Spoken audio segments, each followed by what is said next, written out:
Welcome to the September 10th meeting of Capitola City Council. I hope all of you are having a wonderful summer. It certainly has been a great place to live being here in Capitola for this summer. And we're beyond the Begonia Festival, and we're heading into the Arts and Wine. So we have one more weekend of celebration, then we get our town back completely, which is wonderful too. We have a roll call, please. Councilmember Harlan. Here. Councilmember Bottorff. Here. Councilmember Bertrand. Here. Councilmember Termini. Here. Mayor Norton. Here. Yeah, sign for the Pledge of Allegiance, please. I pledge allegiance to the flag of the United States of America and to the republic for which it stands, one nation, under God, indivisible, with liberty and justice for all. We have a presentation and proclamation for September's Childhood Cancer Awareness Month. And Lori Butterworth, are you here? Lori?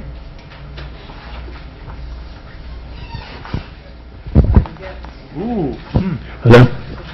Lori. Hi. Thank you. What size do you give? You can always turn it back in. Thank you. Give it to Mike. Thank you very much.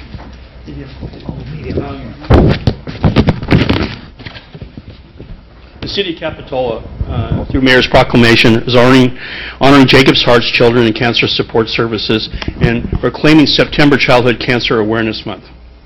Whereas the City of Capitola's greatest resource and most cherished treasures are our children. Whereas every day, 43 children are diagnosed with cancer and more than 40,000 children undergo treatment for cancer in the United States of America each year. Whereas in spite of progress in cancer research and treatment, more children die each year from cancer than asthma, diabetes, cystic fibrosis, congenital anomalies, and AIDS combined. Whereas families of children with cancer in the City of Capitola receive essential services from Jacob's Heart's Children's Cancer Support Services, a local organization that has gained national awareness and recognized the improvement of the quality of life in more than 550 local children with cancer and their families. Whereas the oncology department of Lucille Packard's Children's Hospital at Stanford has worked closely with Jacob's Heart for the past 17 years as a trusted community partner in providing family-centered care that addresses the emotional, practical, and financial struggles of families of children with cancer in the City of Capitola. Whereas Jacob's Heart's Children's Cancer Support Services was instrumental in September being first proclaimed as the Childhood Cancer Awareness Month in 1999 in the state of California. That was us locally that did that. Whereas it is important for all of Capitola community members to join in recognizing and applauding the heroic children in our local community who have battled cancer or will be battling cancer. Whereas all community members are invited to join Jacob's Heart's Children's Cancer Support Services and Lucille Packard Children's Hospital at Stanford in wearing ribbons to celebrate the lives of local children with cancer as awareness winning pronounce that for me. Kidrageous Carnival and Kidrageous at the Boardwalk. Therefore, I, Dennis Norton, Mayor Capitola, do hereby proclaim September as Childhood Cancer Awareness Month in the City of Capitola, and do hereby honor Jacob's Heart's Children's Cancer Support Services for their vision and aid in supporting local children with cancers and their families. Thank you for the work you do.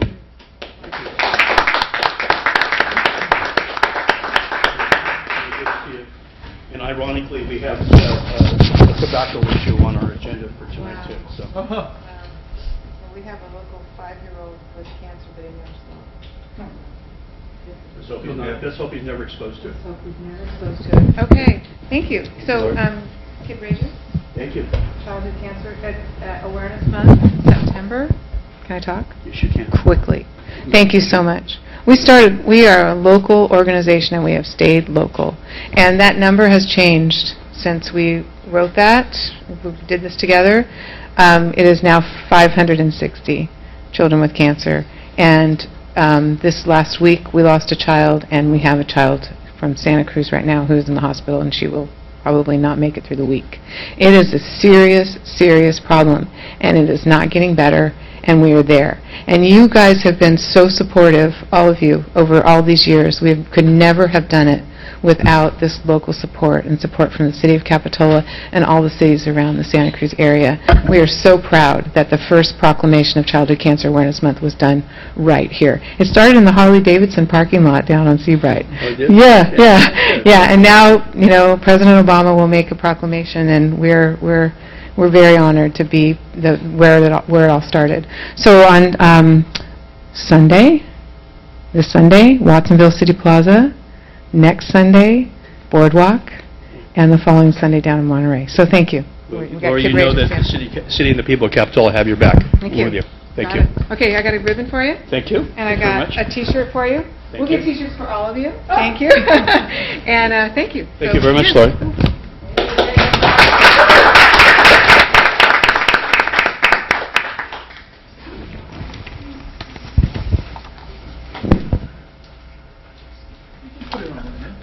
I will. I'm going to put my pen on if you don't mind. You mind wait here?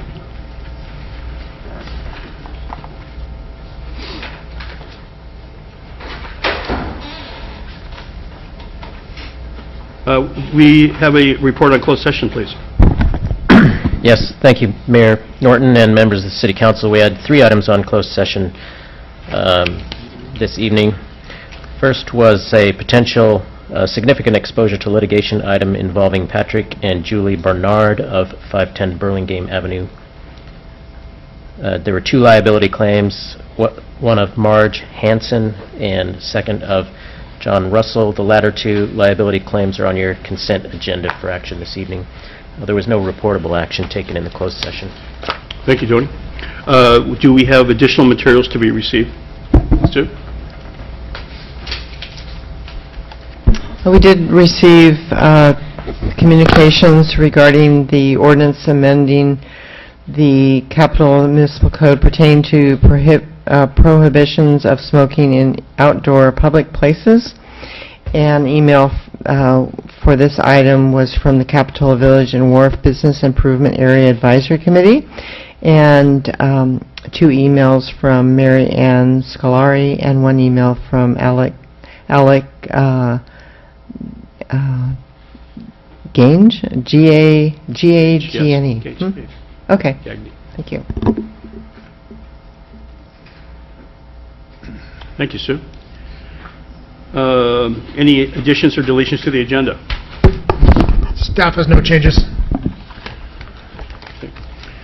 This is time for public comment. Oral communication is allowed for a time for members of the public to address the City Council on any issue that is not on our agenda. You'll be allowed 3 minutes to speak, and please step forward to the podium and voice your piece. Thank you. So everybody from our neighborhood is here, but about different things.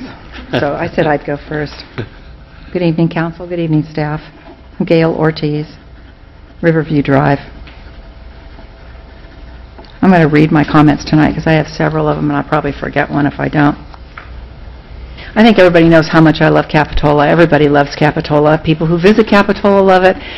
People who live here love it. I love it more and more every day. Every time I wake up, I go outside, and every once in a while I get lucky, and I smell that smell I smelled when I was a little girl, when we used to come to the beach. And it's a combination of potatoes frying for breakfast and the salt air. And man, it brings me back to that first time I loved Capitola. So I'm here tonight for the reason that a couple of months ago I realized that we've never really had a forum or a way for people to express their love of Capitola and the future that they'd like to see for Capitola. So about a month ago, a group of citizens joined me to talk about that. Steve Woodside, Nels and Susan Westman, Mick Ruth, Sam Story, Linda Smith, Jock Bertram, and myself all sat around a table and developed the idea of 3 town hall meetings in January that we're tentatively calling Vision Capitola. The first meeting would be a meeting where everybody just gets a chance to talk about what they love about Capitola. All positive, just all out. You get 3 minutes to tell everybody else what you love about Capitola. And my guess is it's all pretty much going to be the same thing, you know, but we all feel the same way. At the end of that meeting, we're going to hand out synopsis of the goals for the general plan, so people can take a look at it. Give them the website link so that they can go to the website, read the whole general plan if they would like to, so that they can come back at the second forum that we're having, and we can discuss those general plans. We can talk about them. We can list them. Anything that's not listed in our general plan, people can add to it. If there's something that they see that enough people want, we can add to it. And then we'll ask them to go away and think about what their priorities in those general plan goals are. And the third meeting then will be prioritizing the general plan goals that they see are most wanted and needed in the city of Capitola in the next 5, 10, 15, 20 years. It's something we've never done in Capitola, and we're all pretty excited about it. We've gotten a bid from Bill Weissman to facilitate these meetings. He and our group will write a report at the end of the last meeting and present it to the City Council. We invite the council and staff to attend, but we see this as a community-based project. We all agree this will be a great tool for the city in years to come. Tonight, we're asking you to give us your blessing and to agendize the expenditure for this project. Bill has quoted us not to exceed $11,500, but we're really hoping to get under that amount because there's a lot of community support for this, and we think the community will be doing a lot of the work. So if there's any questions, I'm here to answer any questions. Thank you. Questions again? Okay. Not a question, but just a comment. When we worked with the consultants for the previous general plan, and they passed out cameras to everyone, disposable cameras, and said they wanted us to walk around town, take pictures of everything you like, take pictures of things you don't like. Yeah. People love that. They Yeah, we're love that. thinking about doing photos too, and we're going to be doing a website and, really making a community-based thing so people feel like they're being heard and that that they get to express what they want. Everybody really knows what they want here in Capitola. So I'm asking you to agendize it. If you could see your way clear to do it tonight, if you agree, I would appreciate it. Or if you need to talk about it further, I'm around to talk about it. Thank you. Gail, I have a question for you. Bill Weissman be paid $11,000, but there's much more to involved in public participation. In other words, there's got to be some way to promote this too and get it out the public. There's a How do ton we of do that? details. We've spent a lot of time on this, and there's lots of details, but I know you guys have an agenda ahead of you, and you don't want to hear details, but I'm happy to come back at some point if you really feel you want to think about doing this or do it. I can give you all kinds of details. We've got lots of layers to this that are going to make people feel we're going to hand-deliver invitations to people, literally go door to door asking people, because that's the way you get people to come to these things. So. Okay. Is there a council member who would like to bring this to agenda item? Knox? Sure. Okay. Yeah. Okay. We will Thank you. agendize it, and let's make sure that we're not committing to the next meeting, but within a period of time. So. Yeah, absolutely. So, I'm going to be gone for 2 weeks, so it's okay. Okay. Yeah, thank you Okay, very thank much you, for Gail. listening to me. Thank you very much.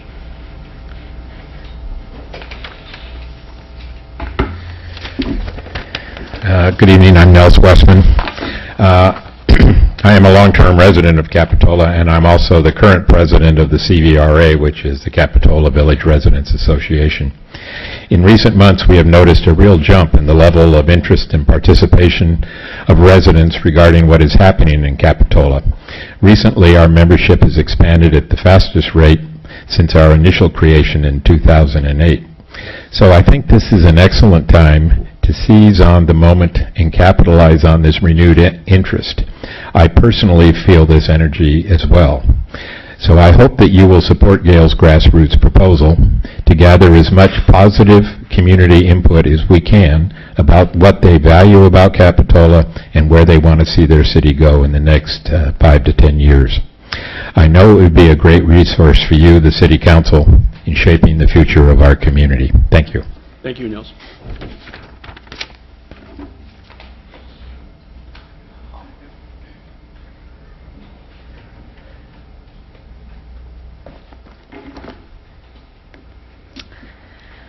Good evening, Mayor and City Council. Marie Martorella. Wanted to come and just give a little brief update on Capitola Skate Park up there at Monterey. However, Rich was called out of town unexpectedly this week. Rich Granow, so I don't have a detailed update, but I did want to touch upon something that happened recently that I wanted to just bring to light. And I'm going to read from my phone because I couldn't print. Recently, a report was presented to the Soquel Union School Board, and it was regarding very disturbing allegations about the type of behavior being cited at skate parks. The report was prepared by Elizabeth Russell, and it stated some extremely disturbing accounts of violence and things that were going on at skate parks. Actually, on page 4 of the report, it cites, and I quote, "Rape, murder, and sodomy are taking places in skate parks." Now, this is a very serious and heinous, allegation, and it appears that the report was done with a Google search, so I don't know that it was substantiated, but the fact that, this is the type of propaganda that's being, proposed about skate parks, it really does put a damper on something that has garnered so much support in our community. So I found it disturbing. So in light of that, I actually spoke to some law enforcement agencies locally here, and none of them could recall such crimes happening locally. And I should point out the report doesn't have anything local, just as a report. So what I wanted to just bring up, I wanted to focus on the positive. There are crimes that happen anywhere at any given time. You can Google search, crimes at soccer fields and come up with, 88 million in under 0.03 seconds.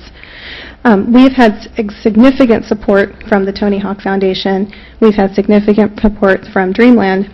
And these are organizations that do factual research and have folks that actually study and prepare reports in conjunction with analysts and, local city leaders and crime preventative measures. And one of the things that these have shown over time, over and over again, is that building skate parks within a natural community actually cut down on crime, and they promote a safe environment, and they encourage a healthy sport. And there are reports that substantiate those as well. So my hope is that anything that might come to the City Council for consideration, or whether it be bantered about, is prepared by a qualified panelist and using a firm whose information is factual and gathered using precise data and verifiable research. We just feel that there's been so much team support and community support for the Capitola Skate Park that we want to see that momentum continue. And when we have people calling us every day asking how they can contribute, how they can help to promote this park being hopefully put in, it just reaffirms our fact that this is indeed something that the community is behind. Thank you. Thank you, Marie. Is there anyone else in the public who would like to address this evening? Gail? You can come back. I stole the pencil. I saw that too. We were watching Yes, yeah. Bakers. Yes. We have comments from staff. Is there any staff member who would like to make a comment? Steve, please.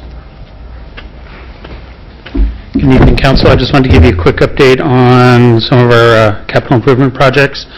The Rispin Perry Pathway Project, they've demoed the pathway now, as I'm sure you've seen. We've shot some grades. The concrete contractor is expressing some concern trying to meet the ADA grade, so we're kind of looking at that right now and reviewing that. The engineer and him are going to be meeting out in the field, I believe tomorrow or early next week, to try and resolve any issues with that. But it's moving forward.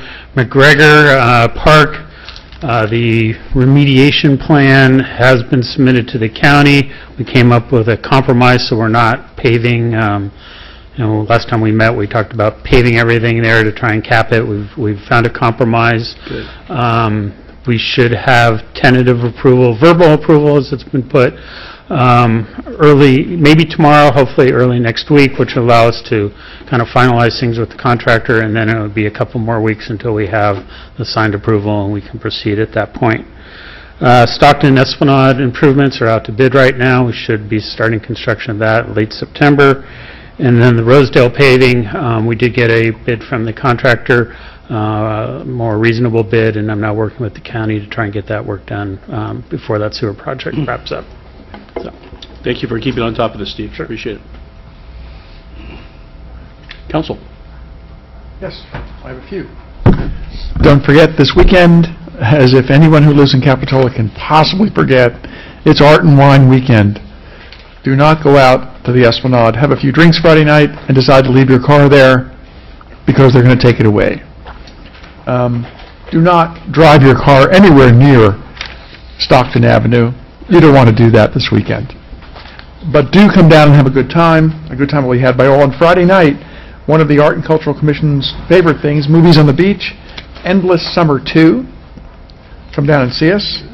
And with regard to the proclamation given out, I have the sincere privilege and pleasure on the 5th and 6th of October of being a guest on rounds at the Lucille Packard Children's Hospital in Stanford to see firsthand what these people actually do, and it's just dazzling and amazing. So I look forward to that. I'll report back to you. Thank you. Did we give an invitation to Wingnut to come to the movie? That's a good idea. We should do that. Yes, we should. Okay. He was asked, but he is not available. Not available. Okay. He has a very busy schedule. Very, very busy. Michael, any more, or you got it? I'm done. Jocks? So, Michael, you give me a ride. I want to go to that Lucille Packard also. Well, actually, they only choose 6 electeds each set of rounds. But I got something in email, so I thought. But hopefully, I'll have a lab coat and pretend to be a doctor, or at least play one on TV. Okay. Good. So, a couple of things. First of all, with the school opening, thank you, Police Chief, for having your guys out and watching traffic. I really appreciate that. I've seen quite a bit of evidence that we're watching carefully, so that's great. Also, my appreciation to the school board for doing an open presentation, hearing from the public on the park at Monterey, proposed skateboard park. So I think the school board has jumped in and asked for public input, and there's been comment here tonight already, so that's good. Another thing is I'm the official representative to the League of California Cities annual conference coming up, and there's a number of resolutions that they're going to want us to vote on. So it's not scheduled for today, but I just want guidance so we could actually talk about them. Some of them might be of interest to the City Council, and maybe we could agendize it for next time before I have to go in October. Thank you, Josh. If you want to, or you could send them, we could send them to all the council members. Yeah, what's the recommendation here, basically?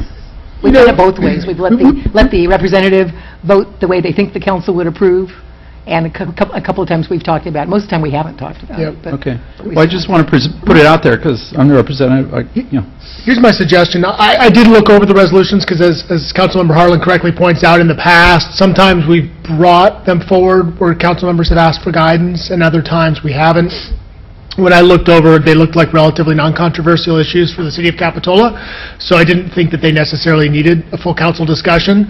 Maybe as a suggestion is if any individual council members do have comments on any of the resolutions, they can send them to me, and I would, to make sure that you don't violate the Brown Act, I could convey any comments that I received to you, so you might have some guidance if there was any thoughts. Okay. So, however, does everyone have a copy or a link to this, or can you send that out, or? We can. Okay, yeah, at least so they have everyone has a chance. Okay. Ed? I have nothing. Stephanie? County Fair is coming up. I love it. I think it's a wonderful time to celebrate our entire county. And it's going to be September 16th to the 20th. And lots of wonderful children's activities, arts and crafts, music, people's collections of things. It's just real hometown, lovely, fun event. And I hope you all get a chance to go and experience it and support them, because they've been through some rough times financially and they've reorganized. But any financial or other support that we can give them, I think we should, so that they continue to be a really high-class, quality county fair.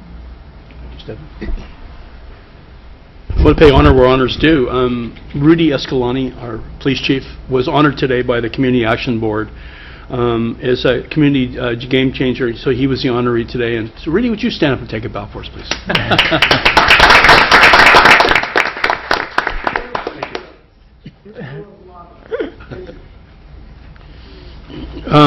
On next Saturday, this is becoming the end of summer for Capitola Beach. Not that people stop using it, but it's our events are over. If Save Our Shores comes in at, it's going to come in at 9 o'clock in the morning, and they're going to clean Capitola Beach and Soquel Creek. And so what we're planning on doing is, any members of the public would like to come down and help us clean the beach. Not that Public Works doesn't do a good job, which they very well do. They will furnish buckets, gloves, and all the equipment that you need to help pick up the beach. But also, this year, we're going to do a cleanup of Soquel Creek. So what we're asking for is we need 5 to 10 people who have stand-up surfboards, stand-up paddleboards. And we'll meet at the top of the lagoon there, and we will give you a bucket for your board, and we will go up the edges, because remember, we can't walk in Soquel Creek. We can't walk in Soquel Creek. So what I'm expecting to do is with those 7, 10 people, whatever we get to do it, they'll be able to paddle through, and we'll give them some kind of device to pick up things, and we'll be able to clean up the edges, clear up to, we can go almost up to Perry Park right now. So they will take care of that, and we will do the beaches as far as we can walk with tide permitting. And that's next Saturday, Capitola Beach at 9 o'clock. Please show up. This last year, Capitola, the Save Our Shores picked up 57,000 cigarette butts. And I'll tell you, when you do beach cleanup in Capitola, the major problem we have there is cigarette butts. And so we got to remedy it. It gets better every year, but it's still not good. And anybody who experiences the Esplanade or our community can experience what cigarette butts do there. That's it. I was questioning, why can't we walk in the creek? I don't know. It stirs up the bottom, and it's not good for the fish habitat. Okay. So they don't want anyone walking in the creek. Okay, thanks. Or evidently, they don't want anyone motoring effectively in the creek either, judging by this parade last week. We did have a little problem with that this weekend. Except last week, one exception here. We got sent up creek a little bit too soon, maybe. Yeah. Boards, commissions, and appointments. We have an appointment to the city's financial advisory committee. Ed, I think it's your appointment. I'd like to appoint Bridget Esty to the Finance Committee to replace Gary Snelson. Is Bridget here? Is not here. Okay. Okay. Is there your motion? That's my motion. Everyone agree? Second. Okay. So, all those in favor? Aye. Okay. Well done.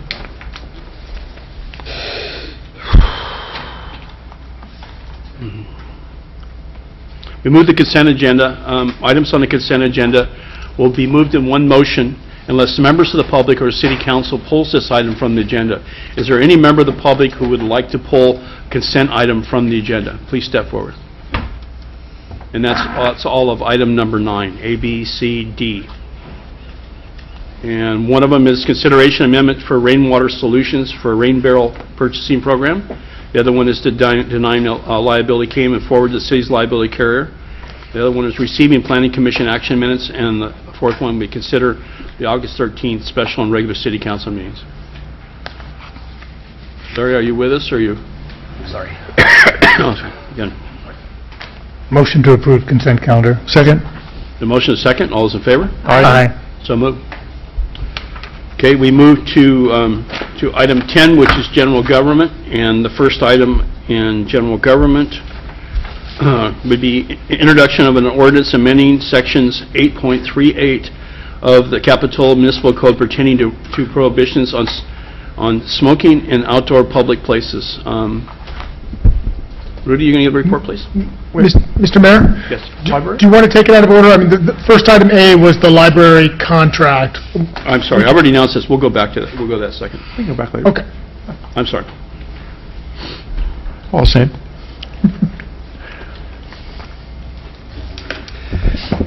Good evening, Mr. Mayor, council members. Rudy Escalante, your chief of police. Just to give you a quick background on our smoking ordinance and how it affects in outdoor public places.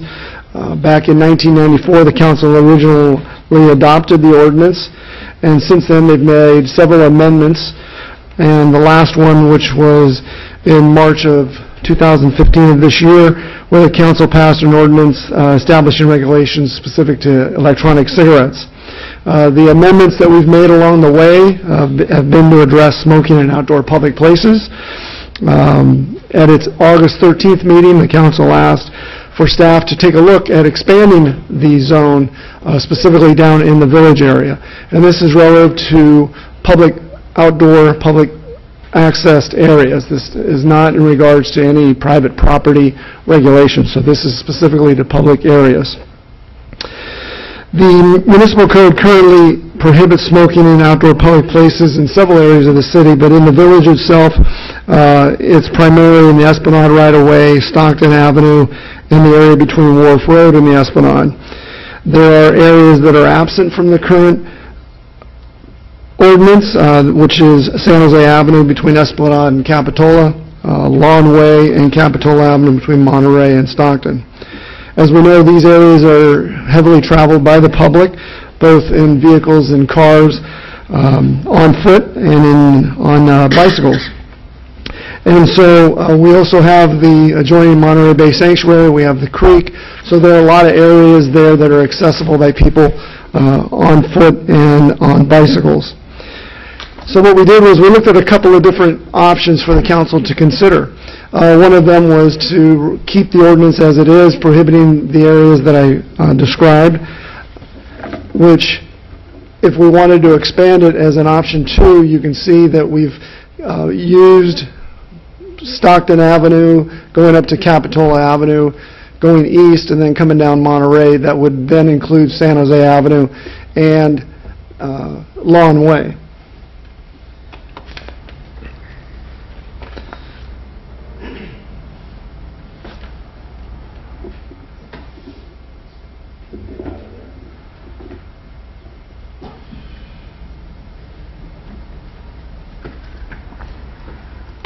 The third option which comes up is where we would similarly follow the skateboarding ordinance, where if you take the trestle and go from Capitola Avenue all the way up to Monterey and then come all the way down, you would expand it, including all those streets and sidewalks. And again, we're just talking about the right-of-way areas.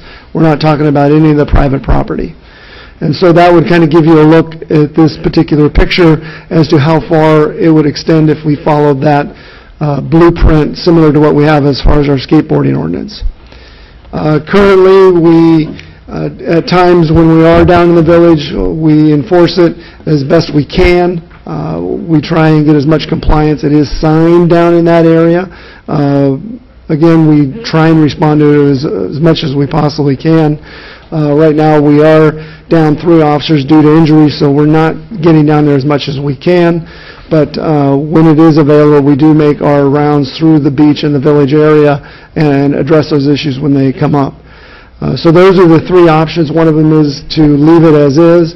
The other one would be to expand it up to Monterey, including those right-of-way areas in that zone. Or the third option is to extend it up to the trestle area. And with that, that concludes my report and available for questions. Thank you, Chief. Any questions of Rudy? Yeah. Okay. With our current area that we have right now, how many tickets did we give out last year for smoking? There were less than 5.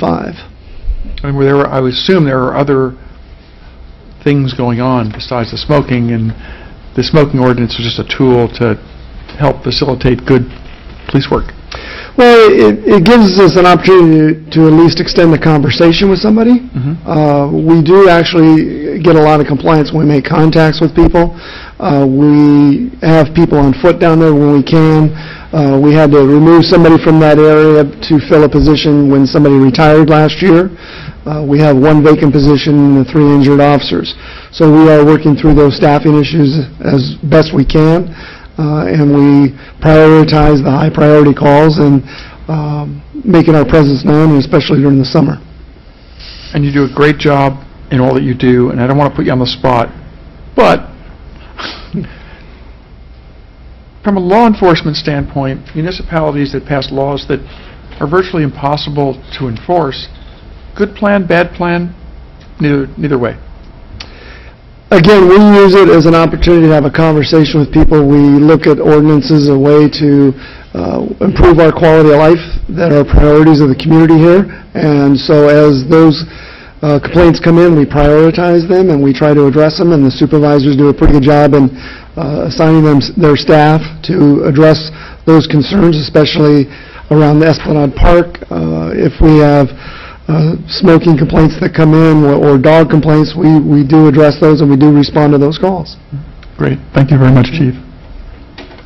I have one next. Do the code enforcement officers talk to people when if they're smoking? They do, and if they're down, we do have the lifeguards down on the beach during the summertime, so they do assist in at least communicating with people to try and get compliance. That's always our first avenue, is try to get compliance with people. So, relative to the amount of citations, we, obviously try and get compliance with somebody at first. Thank you, Chief. Is there members of the public who would like to speak to us on?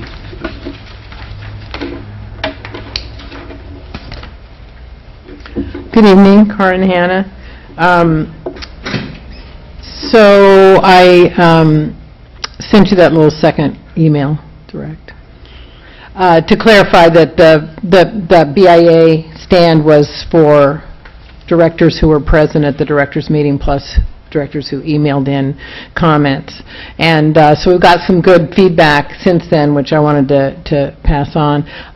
Personally, I really support the smoking ban. I mean, it's clearly essential to have any improvement over the situation with the beach and the river.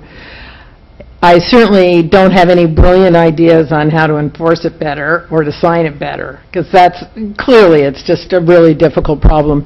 For instance, the area that I mentioned that people thought was an authorized smoking area on the corner of San Jose Avenue and Capitola Avenue, I mean, it is right off the Esplanade, so possibly it is illegal. It's got an ashtray in there. I don't know. I mean, is that too close to the beach or too far away? So I do personally, and I'm speaking personally, I do support expanding the area.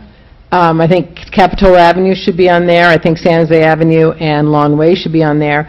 I'm a little confused when we get into the strictly residential areas. So I don't know.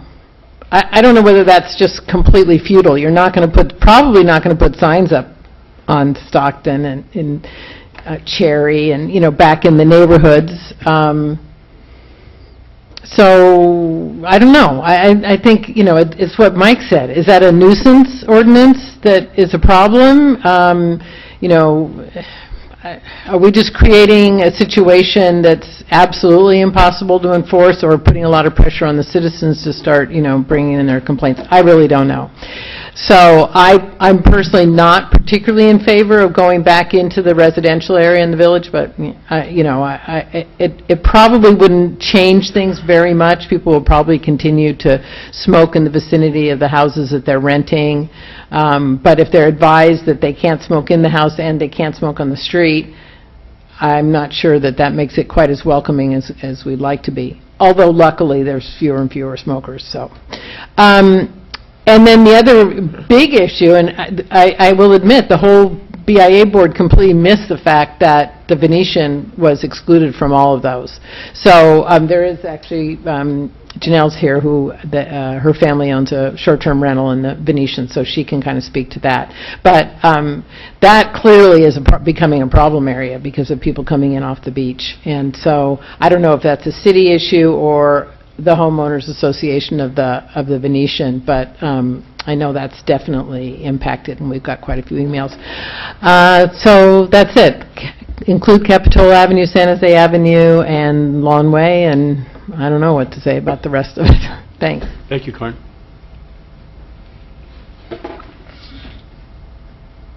Since I was so kindly introduced by Karen, I'm Janelle Cox, 1500 Wharf Road, Venetian Court number 14.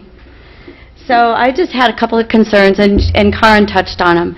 I felt that the ordinance could adversely affect short-term rentals, because those are the people, if they're out there in the residential areas that are proposed, if they lose a public space to go out and smoke, the tendency may be that they're going to smoke in our homes, which could be an adverse effect on the homeowners.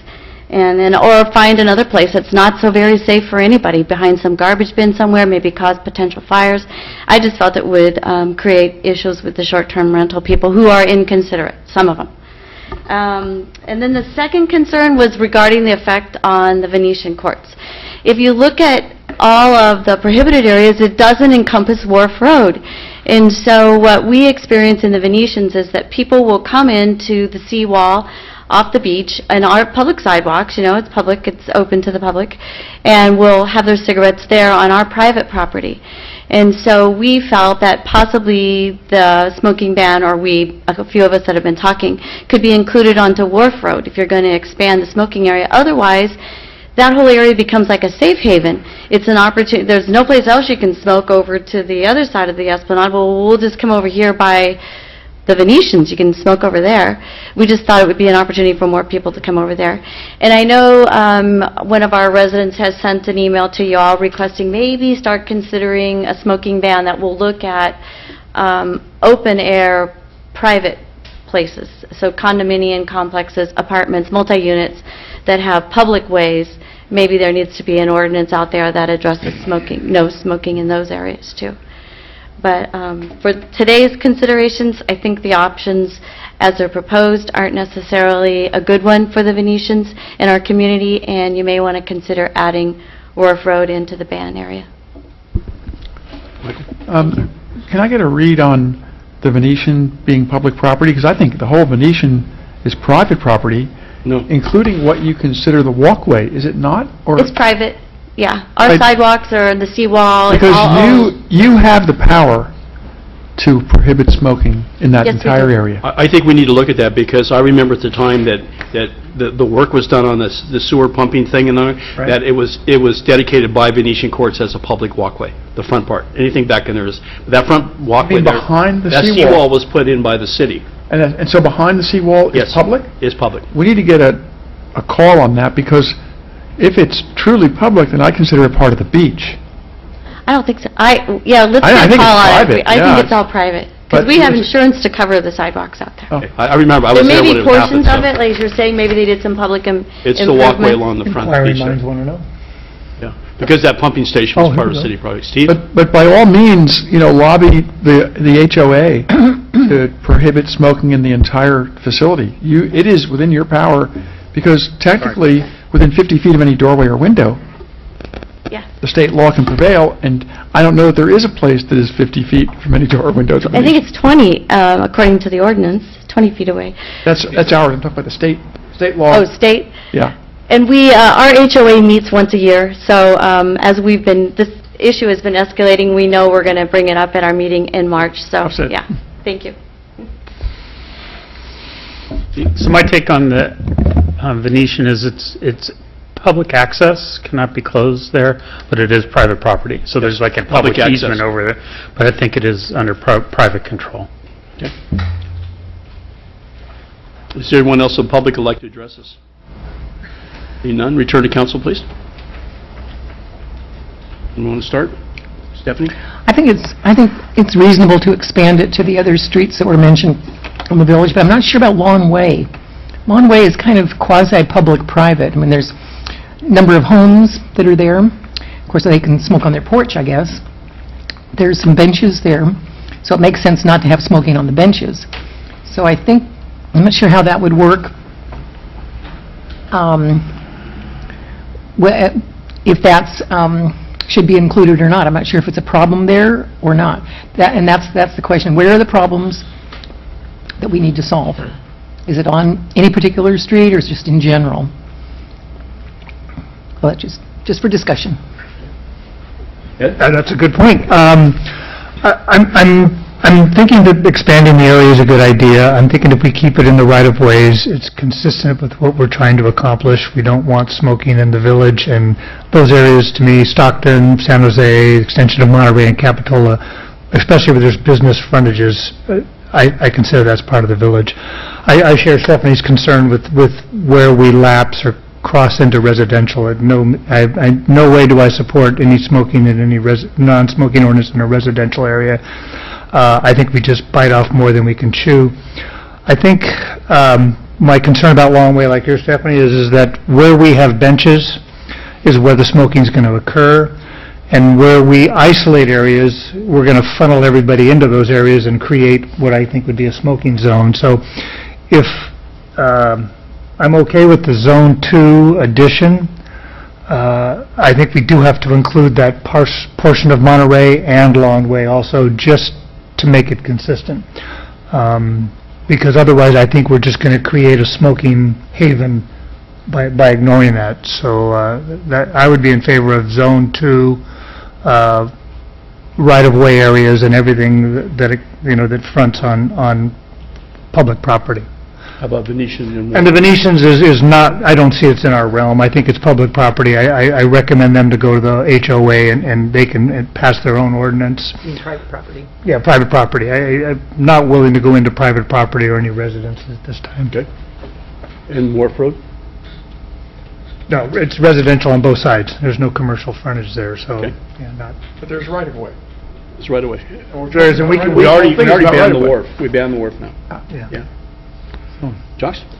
Zone 2 is fine, up to Stockton, I agree, definitely. Wharf Road and extending onto the bridge, I would agree with that. We haven't proposed that, but going up Wharf Road and going across to the bridge, I'd support that. Okay. Michael? I will not support any expansion of our non-smoking. We don't do a good job of enforcing it now. What we will do is create more people breaking the law, not being called to task. My heart is behind this. As a lifetime of love and hate with cigarettes, I can attest to the fact that I wish they never existed. We are making inroads every day. I don't know if this is the way to do it. So I will not vote in favor of any expansion of our current ordinance, and I voted for our current ordinance. Thank you. Thank you, Michael. Yeah. I read Karn's letter with interest. Obviously, it's difficult to be 100% on this. There's no way. But I listened to the police chief on his comments, too, and this gives the police chief and his staff a vehicle to enforce things. And it's part of a conversation. It doesn't necessarily mean that someone's going to get a ticket, but it gives them a way to deal with the situation. He'd like sort of a soft way to deal with it. So that's the reason why I kind of like these bans. How many complaints do we want our police department to field? Every square foot that we ban smoking is another complaint that gets called in that can't be responded to. Think about that. And again, the spirit of this, fully behind it. The reality, a solution looking for a problem. Do you want to weigh in, or? You got something to say? Just a little rebuttal. I support Councilman Termini's position that we're not enforcing the laws we have. I can extend this to dogs on the beach and skateboarding and the ones that all of our posted signs deal with. What I'm trying to do, that this is brought up, is it's like we're ignoring some certain places, and we've created smoking zones within the village where our intent is not to have smoking.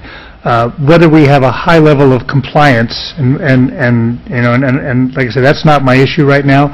I think why I do support this is I want to deter those people that will accept that. The people that are going to smoke anyway are going to smoke. They're going to cause that issue, and that may necessitate that need for a conversation, but at least we've laid the groundwork where that conversation could exist. And that's why I'm only comfortable with expanding Zone 2, which is what's on the plan. And I'm very sensitive to your opinion, about no more laws, but I think this addresses some of the concerns. There's a big concern with merchants, with clothing and smoking, and the smoke is coming into the buildings and it's contaminating their clothes, and at least, like I said, it gives them a vehicle to where they can say, look, there's a sign there, there's an ordinance. That's covered by the state law of, the distance from openings. Right. But we don't have that ordinance in Zone 2. And I'm just willing to expand the zone. But we do have the state law in Zone 2. And what we're talking about is all public areas, sidewalks, streets. Will I drive by in my car? And if someone's smoking a cigar in a car driving through the Esplanade, they're liable. Are we going to create private property smoking areas like the plaza of the Esplanade, or of the Mercantile, which is a smoking area now, by default? I don't know. Like I said, I know the intent, and I'm behind the intent. I really worry about the reality. And everyone who lives here understands it. Even the people who smoke and live here, totally down with complying. It's the 50,000 visitors that's the rough message. And that's the problem. It's mostly the tourists. Yeah. I mean, it's not locals, because they all know. No. And so what do we do with these tourists that are here? And I agree, it's a big turnoff to have to say to them, you can't smoke here, when they've just rented a, nice expensive room and want to have a nice vacation here, but they can get used to it, and it is sort of the wave of the future that it is being banned more and more places. Can I ask a question? Yes. Police Chief, I'd like to ask you a question. How about some other municipalities? So it's true that this is not truly enforceable 100% of the time. You use it as a vehicle. Merchants would not want smoking in front of their stores, things like that. So I hear what Ed is saying. But how about other municipalities, let's say San Francisco or Santa Clara or San Jose? How do they deal with this? Like Mike says, you can't be running down the street for every single complaint, but how do other police departments deal with this? There's a lot of municipalities, or I should say a few of them, that have actually expanded into private property areas. If you look at Sonoma and Marin County and those areas, they've really expanded their smoking ordinances to quite a bit of public areas and some of the private areas. So there are some municipalities who are even trying to reach as far as they possibly can. So from our perspective, we are trying to make an area that is consistent in expanding the areas around our businesses. And what is driving that expansion? A lot of it is the health issues and the secondhand smoke. Let's remember, we included vaping in our last action, so that anything we do will also relate to vaping. So we've taken all aspects of that, and it's pretty nanny where we're moving. And I voted for the vaping thing too. So, Chief, do you have any feedback or sense from your community working in law enforcement that the norm is shifting to recognize that non-smoking in public areas is more of an accepted practice on the part of the public? It is being requested by more and more people. Yeah. So, I think Mike's comment is true. Nanny State, maybe a couple years ago this was more of the reality, and I think now it's less of the reality in terms of this particular issue. That's why I'm for expanding to Zone 2. Thank you. Thank you, Rudy. I think that as a community, we probably would see more complaints about people who are smoking than people who are not smoking. We will see that. I at least hear from more people like that are there. I want Capitola to be known as a healthy community. I think that as far as the tourist crowd, and Ms. Cox, I'm sorry, I don't understand your logic about the person that's not allowed. We don't allow them to smoke inside, so they go outside and smoke. That's exactly what we don't want them to do. If you have private property, you should let them smoke in there, and then they can do that. But I don't think it's going to hurt the tourist trade or the rental market by having people know that they come to Capitola that it's a no-smoking community. That's a clean environment. It's good for everyone. It's good for it's good for the fish. It's good for the birds. It's good for the people. It's a win-win situation. If I had my choice, I would expand it back to the trestle, just because it gives clear definition and we don't have people walking across behind the houses over on Capitola Avenue to go back there and smoke. And so I think this is a good move. I think that it's a good step, and the enforcement it can come from the people who own businesses. They can walk outside their door and say, it's not in our ordinance, you can smoke out here. They can say that now. Before, they couldn't say that. So do we have a motion on the floor? Motion to expand smoking ordinance to Zone 2. Second. Okay, there's a motion and a second. All those in favor? Just under discussion, I just want to make another comment. From sitting at the museum a couple weeks ago and asking people where they were from, they were from all over California, and you never heard so many accents in your life. People from other countries, other places are coming here. They're not going to hear about this. They're not going to know about this. They're not going to know Capitola's not smoking. So, but I think they can deal with it. They can deal with it. But I don't think it's going to be something that we're really going to be known for. They're coming for the beach, you know. Yeah, let's, in some future meeting, we'll talk about banning fried food in the Esplanade too, because it kills almost as many people as smoking does. Okay, thank you. Thanks. Okay, we have a motion and a second. Who's second on this? Jocks? Okay, we have a motion second. All those in favor, say aye. Aye. Okay. Aye. All those against? No? Let's do a roll call, please. Councilmember Harlan. Cool. Aye. Councilmember Botcher. Aye. Councilmember Bertrand. Aye. Councilmember Termini. No. Mayor Norton. Aye. Motion carries. We have a new changed smoking ordinance area within the Capitola Village. Thank you very much for your input. I know, it's Halloween.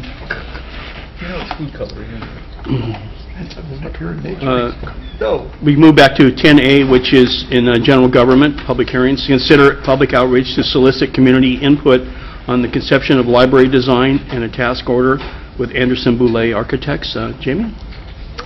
Mr. Mayor, council members, I have a little bit of background tonight, and I'm going to go through it relatively quickly because I know the council is well aware of all these facts. I just thought that putting the overall library conversation into context was probably helpful for folks in the audience or people at home who happen to be watching. Overall, the City of Capitola has an obligation and has entered into a contract with the County of Santa Cruz, which obligates the city to build at least a 7,000 square foot library, starting construction by June of 2018. Our current library is housed about 4,000 square feet, and it's housed in temporary modular structure. It was built more than 16 years ago. The facility is heavily used, and it's outdated, and is not sized properly for the community's needs. In 2013, the Regional Library JPA, of which the City of Capitola is a partner, adopted a facilities master plan, and in it they recommended that Capitola, to accommodate the demand, should build a 12 to 15,000 square foot library. Prior to that, in 2011, the city completed a facilities needs assessment, and in that study, it was recommended that Capitola's need was right around just below a 13,000 square foot library. The facilities master plan completed by the regional JPA put the costs in a range of around $10 to $13 million for that larger library. Obviously, the cost for a 7,000 square foot library would be significantly less. The city at this point has saved $2.6 million for a library that's held in a county trust account that's available for the construction of our library and to help out with design. Obviously, we're going to need additional funding beyond the 2.6, whether we're building a 7,000 square foot library or we're building something larger. As the council is aware, regionally we've been in conversations with the other jurisdictions in the county about some sort of tax measure where we all went in together to upgrade the facilities county-wide. The models that have been tossed around in terms of revenue sharing suggest somewhere between $8 and $10 million could be available for a Capitola branch. That would require voter approval. These conversations about a regional bond have been taking place, as the council is aware, for more than 24 months. We have not yet reached consensus. If the details and that consensus is not reached in the next month, it won't be possible to place a measure on the June 2016 ballot. So if we have not reached some sort of regional agreement about how a regional bond would work, the city, I think, will be in a position where it'll be time for us to start exploring other options for how we would develop a library, given the timelines in the existing contract with the county are coming up. So tonight, what's on your agenda is to approve a scope of work, which really is a first step, I think, if you will, in getting our library off the ground and built. What it is with the city's Anderson Boulay, which is the city's on-call architect. They went through a RFP process and a competitive bid process to get that contract for the city's ongoing architectural needs. ABA has a high level of expertise in public library and has designed some real gems, really wonderful libraries. I know Councilmember Termini has had a chance to tour, and I think Councilmember Norton as well. So the scope of work includes an outreach process to go out to the community and really talk about what the community wants to see in the new library, to get a feel for what kind of architectural characteristics are important and what things really resonate with people when they think about a new library. What that will then do is let Anderson Brule prepare some sort of graphic that kind of represents to everyone, I think, what the new library could look like. And I think if we're going to be talking about a potential measure for voters to consider next year, having a physical representation of what the library could look like, I think would be a helpful thing to have, and it's been something that our ad hoc advisory committee has suggested would be useful. We reviewed the schedule. You saw the schedule was in your agenda packet. Reviewed the schedule with the ad hoc library committee earlier this week. They suggest a few minor tweaks that we consider holding the public workshop maybe in late October, which would allow us to obtain more clarity about the regional bond. Because as I mentioned before, in the next month, if we haven't worked out the details of the regional bond, it'll be off the table for 2016. So they're suggesting that we hold the public workshop in late October, which would push out the library Sweet 16 party that we've been hoping to hold out into probably November. And then I also wanted to kind of carry through a little bit longer term is showing how we would be developing our funding plan and finalizing it hopefully by mid-2016, puts us into design and permits in 16-17 and beginning construction in 2018, which would meet the deadlines in the current library contract. So the recommended action for the council to consider, one other detail I want to mention is that the current trust fund, the county-held trust fund, allows the city to use those funds for design work. I've spoken with the county and they agree that this design work is an eligible expense. So the recommendation tonight is to approve this contract for $23,300 to begin this public process, to get public input about the new library, and also to approve the budget amendment to transfer, bringing the funds over from the county-held trust into the city. And I'm available for questions. Mike, you've been our library guru. You want to weigh in on this right now? Yes. Number one, it's a bargain. Number two, regardless of what happens with any county tax measures or local tax measures, this is money well spent for not only community outreach, but for conceptual design. Because we need to show the people something, whether it's a 7,000 square foot library that we squeaked by for, $2 or $4 million. And by the way, when that deal was struck, construction costs were a third of what they are now. They've trebled in the last 10 years. So, we got to get our heads around that. Anderson Brule is the premier library designers. They may not get the job for the final design, but the conceptual design will help a regional tax measure if it takes place, or a local tax measure so people can see what there is. It will allow people to weigh in on how large a library they want to see. And we weigh that against the fact that only a third of our patrons are from Capitola. 2/3 are from outside the area. We have truly a regional library within our city. The LFA, which is the Library Financing Authority that was formed, they will craft the tax measure. And I need to make one thing very clear at this point, and I will apologize in advance to my friend Karin Hanna. But at the last LFA meeting, a former resident, who's no longer a resident of Capitola, but rather has a business here, stood up and spoke vehemently against Capitola getting a dime of any countywide measure. That he should speak against every citizen of this town that they should not receive a new library as part of the library system because we didn't save $10 million to build our own library is heinous, and his name is Glenn Hanna, and I'm waiting for him to do one thing positively for this community instead of constantly attacking it. So tell your friends, and remember the name. Glenn Hanna is not a friend of this city. And that's it. Thank you, Michael. I have a question for Jamie. Do we have that $2.6 million in LAI so we can collect interest on it? And if not, how can we do it? Yes. So pursuant to the agreement, I'm 90% sure that it does. I know it does accrue interest, in fact, yes. So it is accruing interest because, as you'll get to later tonight, there's some discussion of that. But yes, it is. It's getting late. Thank you. Which isn't very much, unfortunately. I know, but it's a little more than $2 million, so. Yeah. I think we have a representative from the library here, so, No, I don't think they were able to make it tonight. oh, they could, okay. Okay. Is there any member of the public who would like to address us on this issue? Being none, we return to council deliberation. I'd just like to state one from the start is Pam Anderson has stuck with us for the last 5 years through this process. Had very little financial gain for her.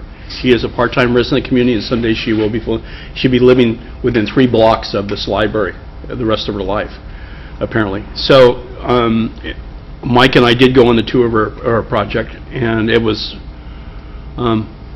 her accolades are well-deserved. She's the best library designer probably in Northern California. Anybody wants to see addresses of her places, then we can get that for you. But I highly recommend Anderson Boulay for their. Ed? Just a question, just clarification, Councilman Termini. So in your mind, you think it's a good idea to spend around $25,000 to draw some plans for an idea that might benefit the city and let people look at it and then make a decision after that? Just to draw some plans to look at Well, it? yes, to get a number one, a basic space plan, and for people to weigh in on, well, if you don't feel that we should spend so much money as a 14,000 square foot library, where in your priorities does the community room sit?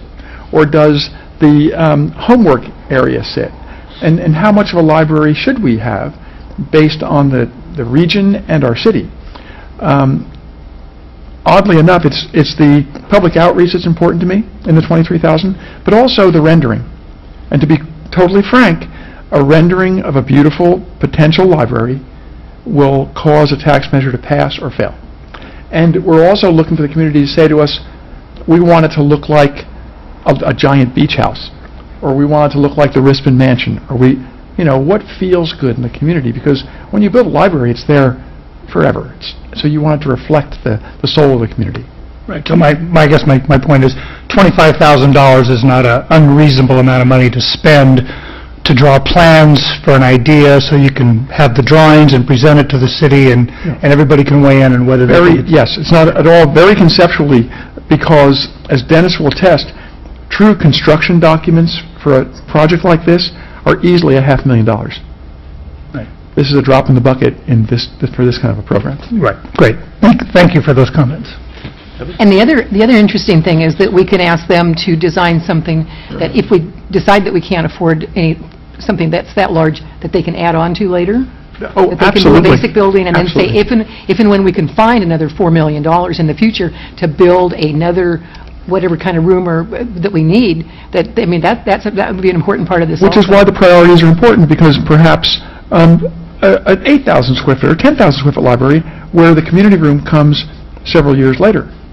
But build it with that in mind so we're not hamstrung. These are all good points. And it's naming rights for the community room. Yes, look for a big donor for naming rights. We could have naming rights for the whole building, trust me. If there's enough zeros, believe me.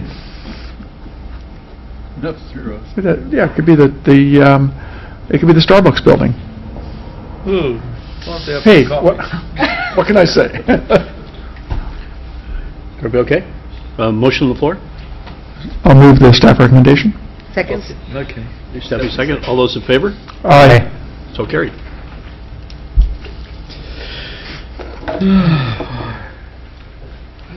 Consider, this is item 10C, which is consider a resolution adopting the countywide youth violence prevention strategy plan and support city participation and strategic plan implementation, United Way violence program. Chief? Good evening, Mayor, council members. What you have in front of you tonight is an opportunity to consider a resolution for adopting the countywide youth prevention or youth violence prevention strategic plan. So just to kind of give you an idea of what has been going on over the last few years, there's been a lot of work that has been done countywide, and a lot of that has been done by my partner tonight, Sarah Emmert from United Way. She's going to be presenting to you tonight as well. We're going to work in partnership tonight, and she and her group has really done a terrific job. And one person who's not here tonight, who was also honored at CAB as a changer in the community was Megan Joseph, and she's the Director of Community Organizing. And so I really want to give her and her staff and Sarah tremendous kudos to what they have put together and what you're going to experience tonight. In the strategic plan, just to kind of backdrop a little bit, so the Criminal Justice Council actually operates under a joint powers of authority and was executed in 1986. And that operated for a period of time to look at larger community, county-wide issues. And in 2011, the group reestablished, and the Board of Supervisors accepted that and reestablished the Criminal Justice Council. Give you an overview of who they are. There's 2 members of the Board of Supervisors, the County Administrative Officer, the Sheriff, all 4 Chiefs of Police from each city in the county, the District Attorney, the Chief Probation Officer, 2 judges, members from the public and the Public Defender's Office, the County Superintendent of Schools, and the representatives from our city, Councilmember Termini, myself, and the City Manager. And so we participated in these discussions and looking at county-wide activity.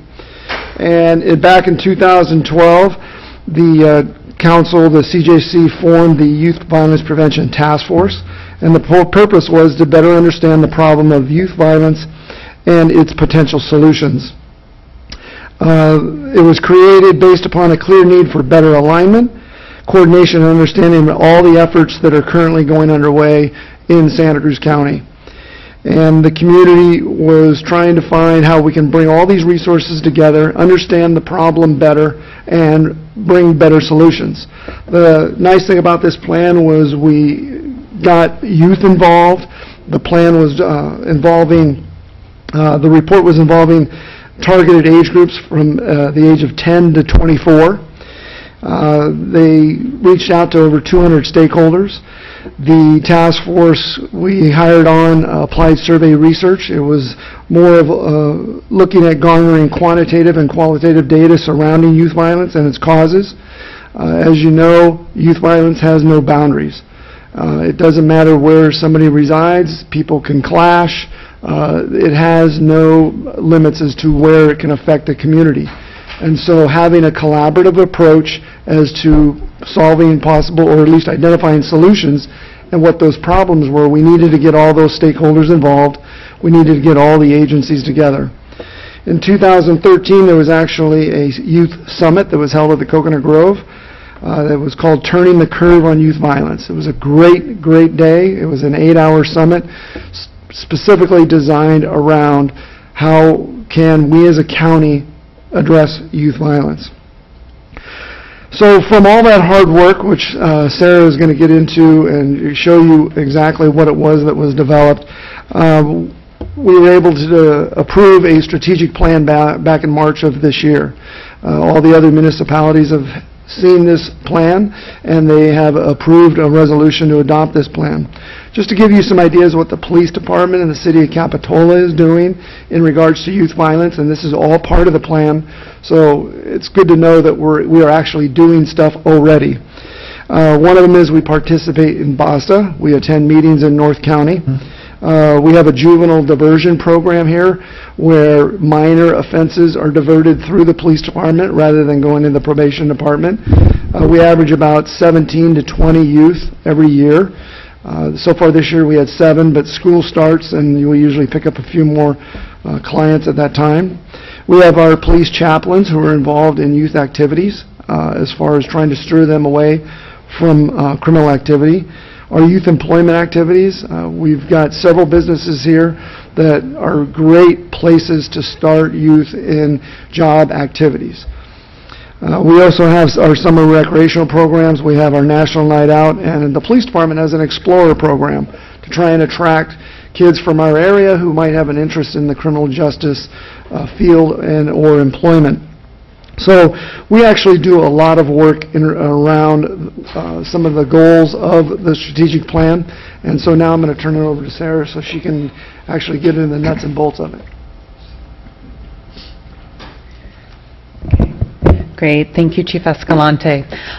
Evening, Mayor and council members. So first of all, I want to acknowledge Chief Escalante's leadership in Capitola as well as the county. And I want to acknowledge Capitola's leadership on the Criminal Justice Council. Those of you that are able to attend contribute greatly to those discussions in the Criminal Justice Council and bring a critical perspective. So my name is Sarah Emmert. I work with United Way, and I'm the coordinator of the Youth Violence Prevention Task Force. I was born and raised in Santa Cruz County. I lived in Watsonville, but because my family owned an Italian deli in Capitola, I was fortunate to go to schools in Soquel and Capitola. So I went to New Brighton Middle School here. And going to school in this area and living in Watsonville actually gave me a really unique perspective.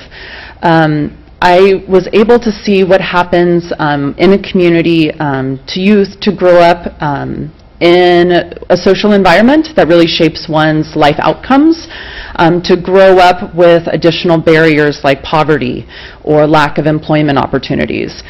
And what it's like to grow up in a community where there's a great deal of protective factors, like access to summer programs like Junior Guards or Camp Capitola, access to employers like Gale's Bakery or the mall, and what that really does to promote youth success and success for families. And that's really why I do this work. This plan, I mean, yes, it's called the Youth Violence Prevention Strategic Plan, but it really isn't just about youth violence. It's about promoting well-being for all youth and all families in our community. So I'm just going to do a brief overview of the Youth Violence Prevention Task Force. Thank you, Chief, for giving the overall history. I was like, oh, he has been listening to all of our presentations. I'll cover the planning process because it's important for you to know how we came up with this 149-page document. I'll dive a little bit into the strategic plan, then I'll talk about implementation with support from the Chief, and then we'll open it up for discussion. So the mission of the Youth Violence Prevention Task Force is to create an equitable, united, and safe county where all youth are engaged in family, school, and community, have a sense of safety and well-being, feel they have a voice and are empowered to use it, and are able to access opportunities for successful transition into adulthood. It was important that we wanted to take a strength-based approach for dealing with this issue.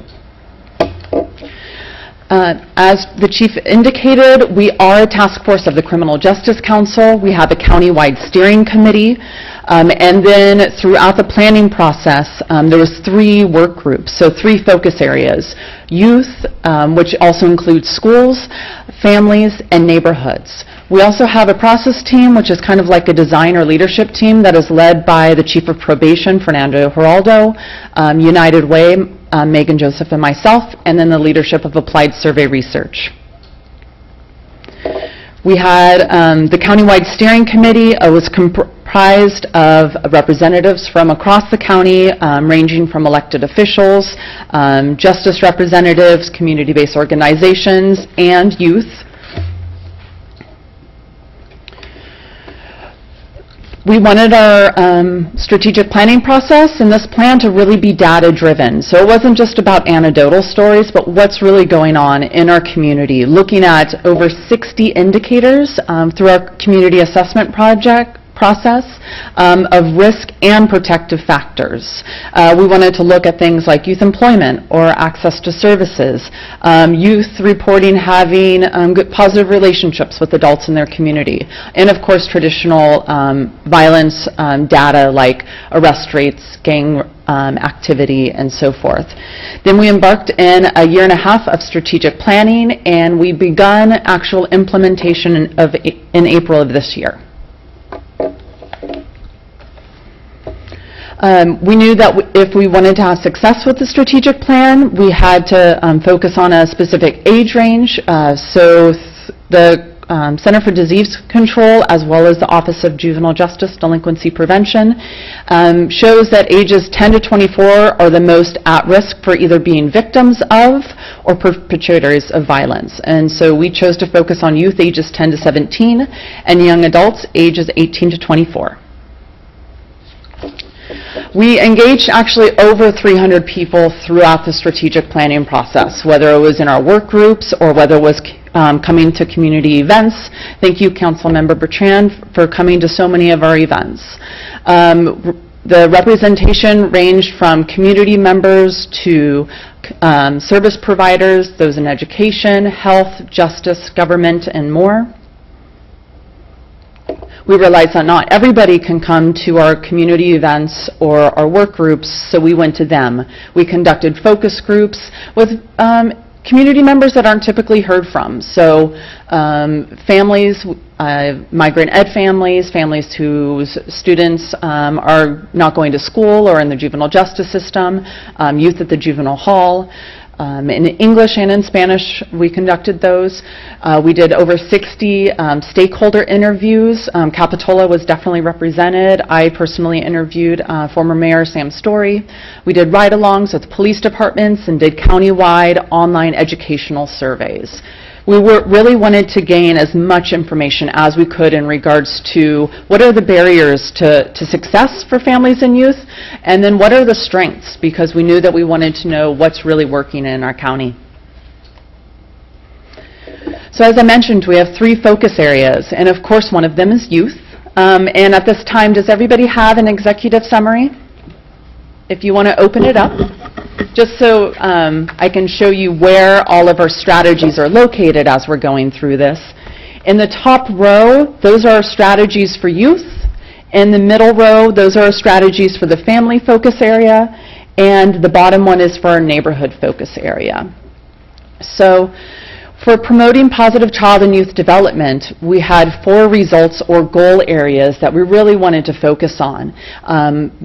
And the items in the parentheses are the indicators or the data that we're using to measure our success of how well we're doing to reach these goals. So youth are life, college, and career ready. We're looking at things like skipping school, school discipline, graduation rates, youth employment. Youth are valued and have meaningful participation in their community. Number 3, youth are supported by caring adults. And number 4, youth are safe and feel safe in school. Second focus area is ensure supported and functioning families. There's 3 results in this.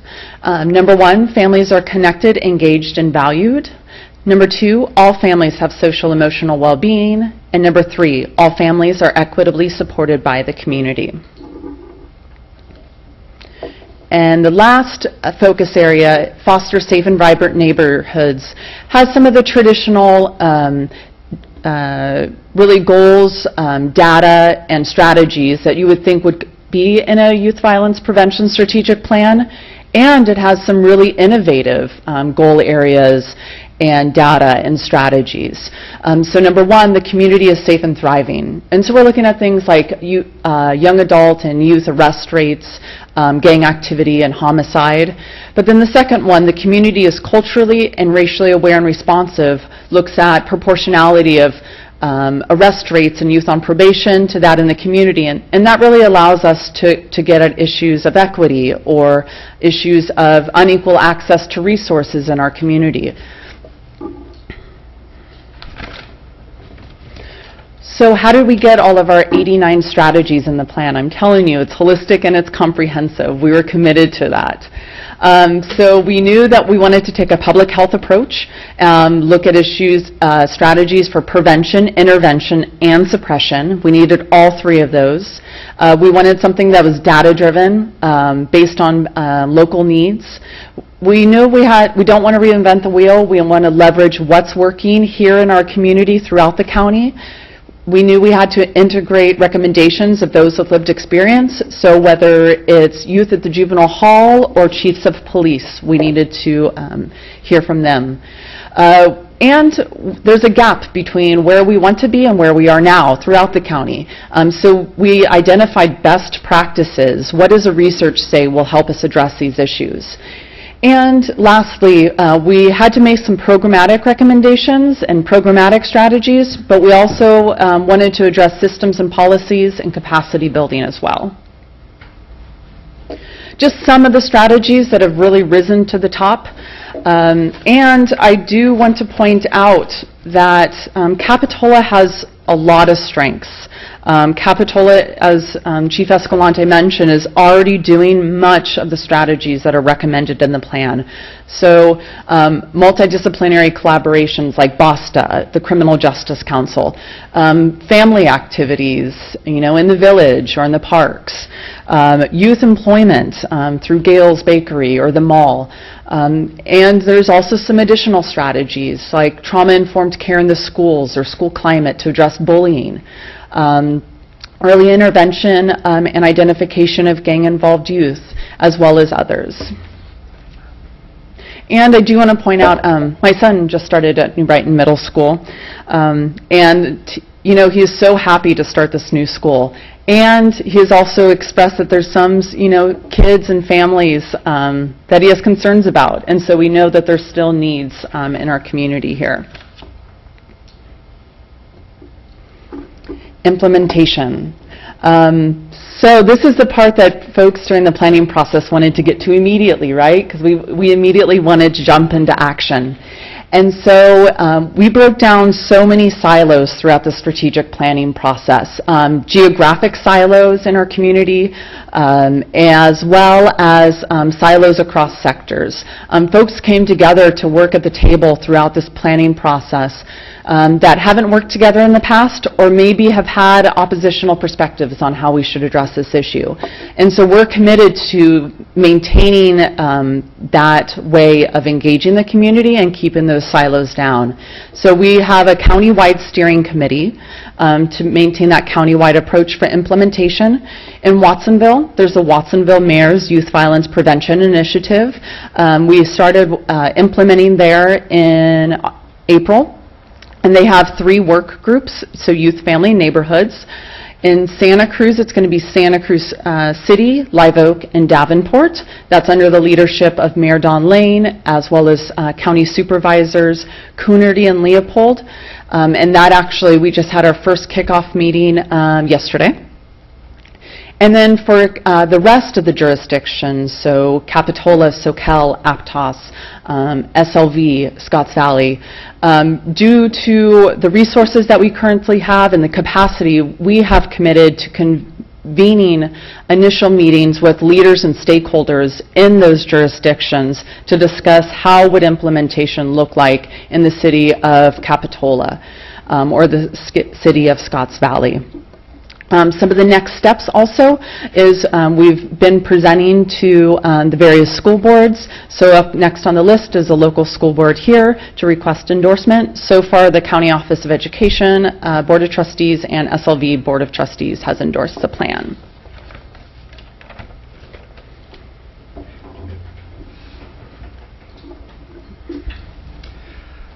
So what you have in front of you is a resolution to consider for adoption. As far as the implementation, obviously I'd be working with Sarah and her staff to work with our school district to try and get people identified, those stakeholders, so that we can get a working group and collaborate and be able to address some of the needs and understand how we can implement more of the plan within our area here.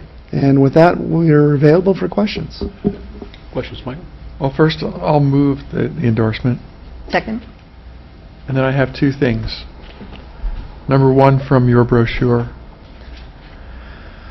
Successful implementation will require action at the programmatic, policy, and systemic levels using a multi-sector approach through the lens of race, equity, and inclusion.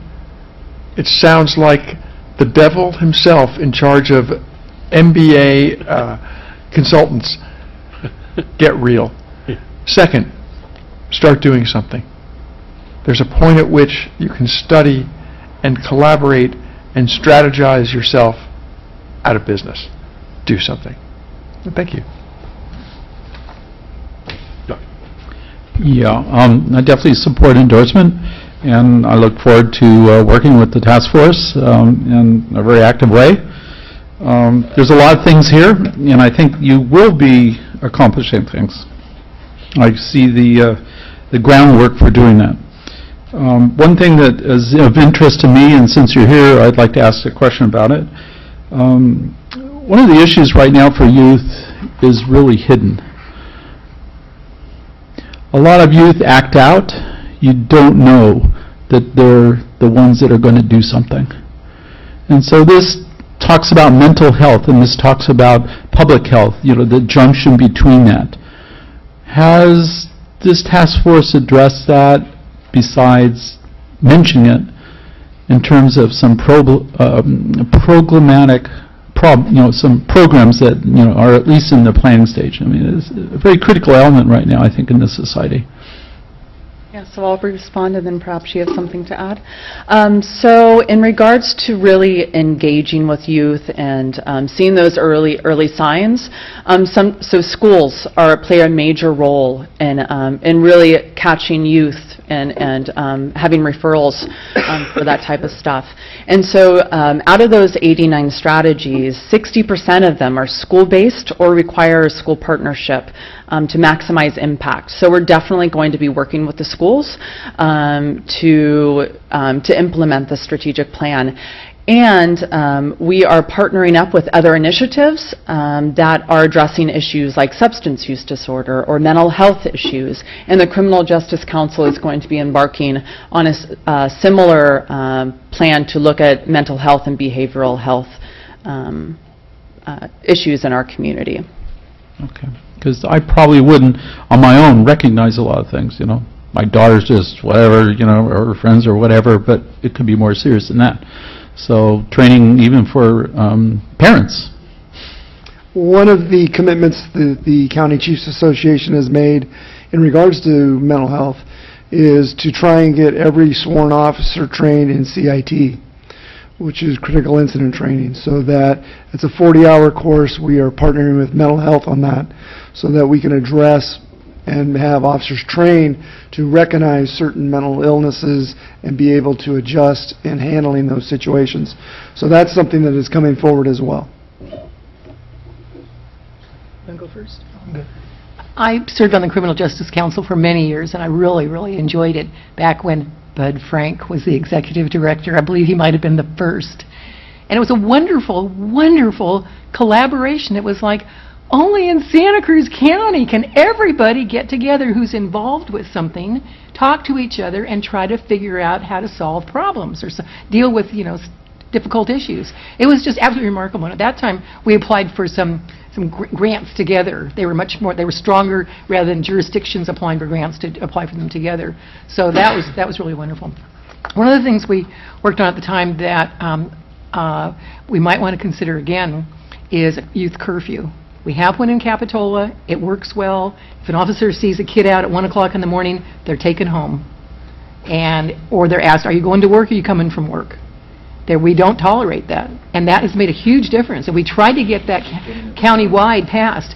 And because, especially in the city of Santa Cruz, and I said, you do not want kids wandering around at night. They need to be home. They need to be going home or coming from work, or not hanging out on the streets. They can go hang out at their friend's house inside.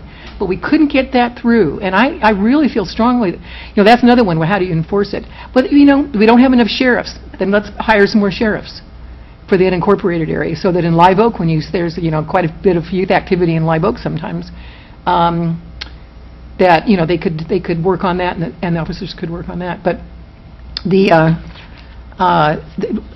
my other point is, I don't believe there's an adolescent psychiatrist in this county. There's not an adolescent psychiatric facility in this county. We need more medical resources here so that when parents take their kid to the doctor because he's acting crazy, they can have a local referral. We have a lot of therapists, a lot of counselors, but I don't believe that there's an adolescent child psychiatrist in this county, and we need one. We need one. Because, it's not all just talk therapy. I mean, that is absolutely wonderful. But sometimes you have to go a little higher than that with some people. And, I don't know how you're going to attract that and what that looks like. But the medical piece of this is crucial. And then if somebody's going to get locked up or put in on a 72-hour hold, they go over the hill to somewhere, I don't know where, but they go over the hill. Then the parents have to get over there. And it's a disconnect from the community. I'm not advocating for building another building or, anything, but, a special facility also lockdown facility here would be wonderful. Now, that might be a dream, but, some of these medical issues, I've kind of just been on the periphery of, just hearing the deficiencies, and wouldn't it be, they need to be addressed. So whatever you can do about that also would be wonderful, because that's what we need, is to get these troubled kids the resources they need, school, private, public, the whole range of it, because it is an extremely complicated problem, as you know, and I think anything we can do to help. I'm a former school teacher, and the parenting skills, I think, are paramount. I can't tell you how many parents I called to say, your kid used the F word or whatever, and they say, I just don't know what to do about him either. I got a lot of that, and so we really, really need to work on parenting skills too, so that the kids have some better resources at home. I don't know how to do that, but the positive parenting program is really good. And, there are some really good things happening, however we can support it to get the word out so that people can get their kids the help that they need. Thank you for everything you're doing. Good. Was the incident at the tannery, the horrible incident at the Tannery Arts Center, was that a canary in a coal mine for you guys? It was such a tragic event, and I think that those communities are still reeling. The challenge is it's still an active investigation that is moving on, so I really couldn't comment too much on it, but it has hit people really, really hard. This entire county has been a tragic event.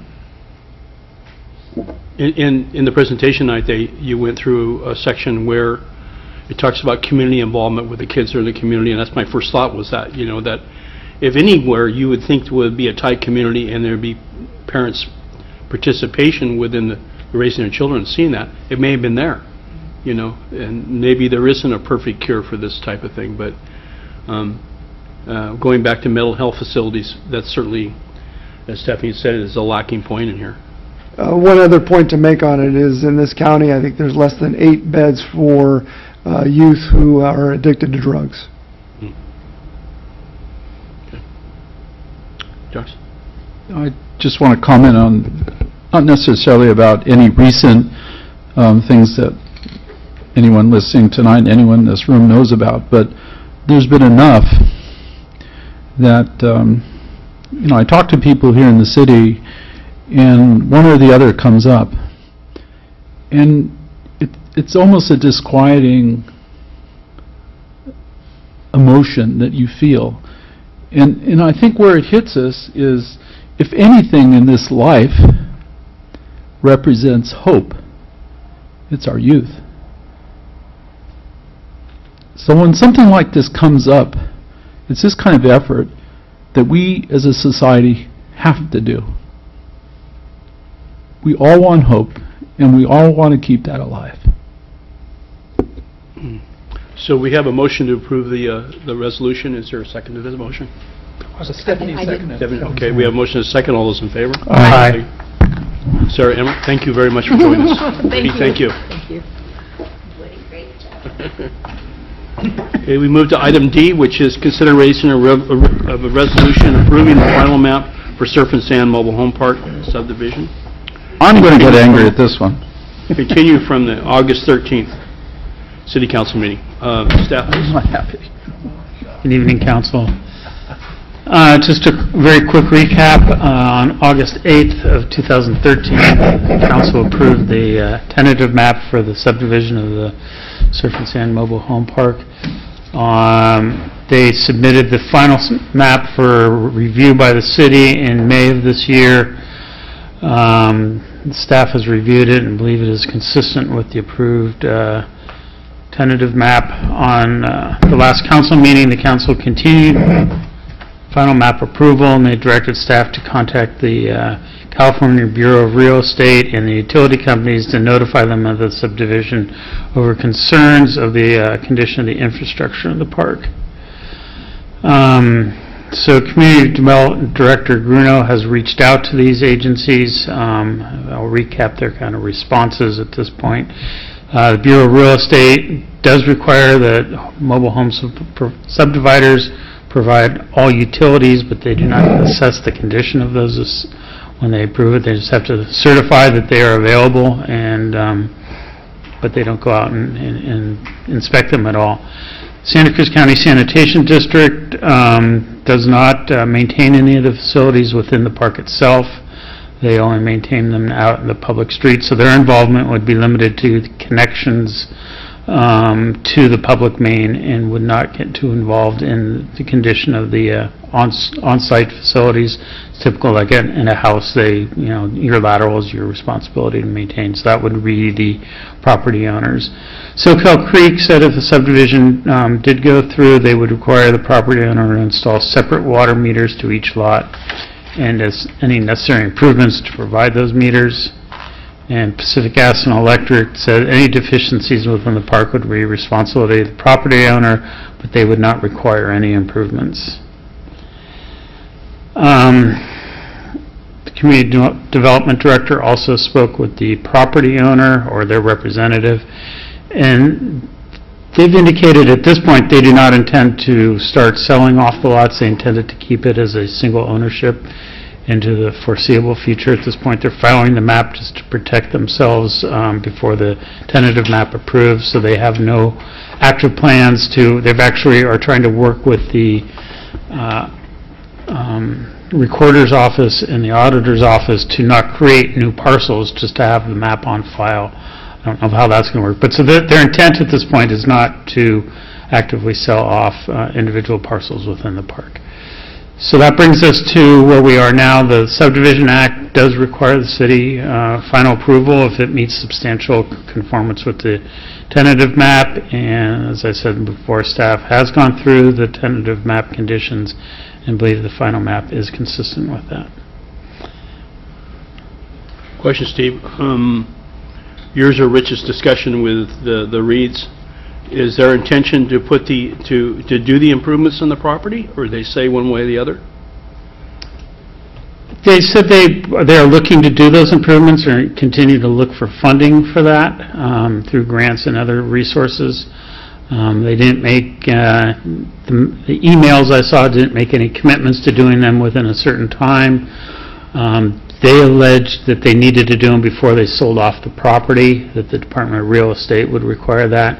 We didn't get that same guidance from the Department of Real Estate that they would require it, but that was what they indicated they would do. Oh, so you're saying the Department of Real Estate would require them to do the improvements? Would not. Would not require. No, they just require that the utilities be available to each parcel that is created as it is now. I'm dumbfounded by this thing.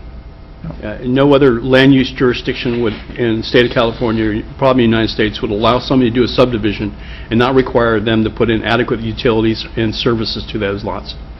They would not be legal lots of record if you do that. Why would the state of California allow somebody to do this? And it comes back on what it puts it off on is the people who live there. And a lot of those people aren't going to be able to buy their lots, and they're going to be faced with higher rents or different types of assessments and making improvements to his property, and the people who buy into it are going to have the same thing. We're just really missing something here in land use law to allow this to happen. And Mr. Mayor? Michael? Question. Is there currently any litigation underway between the Reeds and any of the residents of this park? That's a good question. Because there was one last lawsuit. I'll check and ask a couple of the residents. It is still ongoing. There was one that hadn't been resolved. I'm thinking there's more than one, and the reason that it's germane here is because when we approved the tentative map, one of the assurances we were given was that there's no more litigation going on, and the low-income people are secure in their position. If I have the inkling, and I think it's true, that there are low-income people still battling in the courts, I'm not willing to vote for anything. I don't care what state law says. I don't want this to go any further. We could continue it. Forever. Or a little longer, maybe. I can see what you're going to say, Jamie, but it's legitimate to look to see if there's any actions going on. So,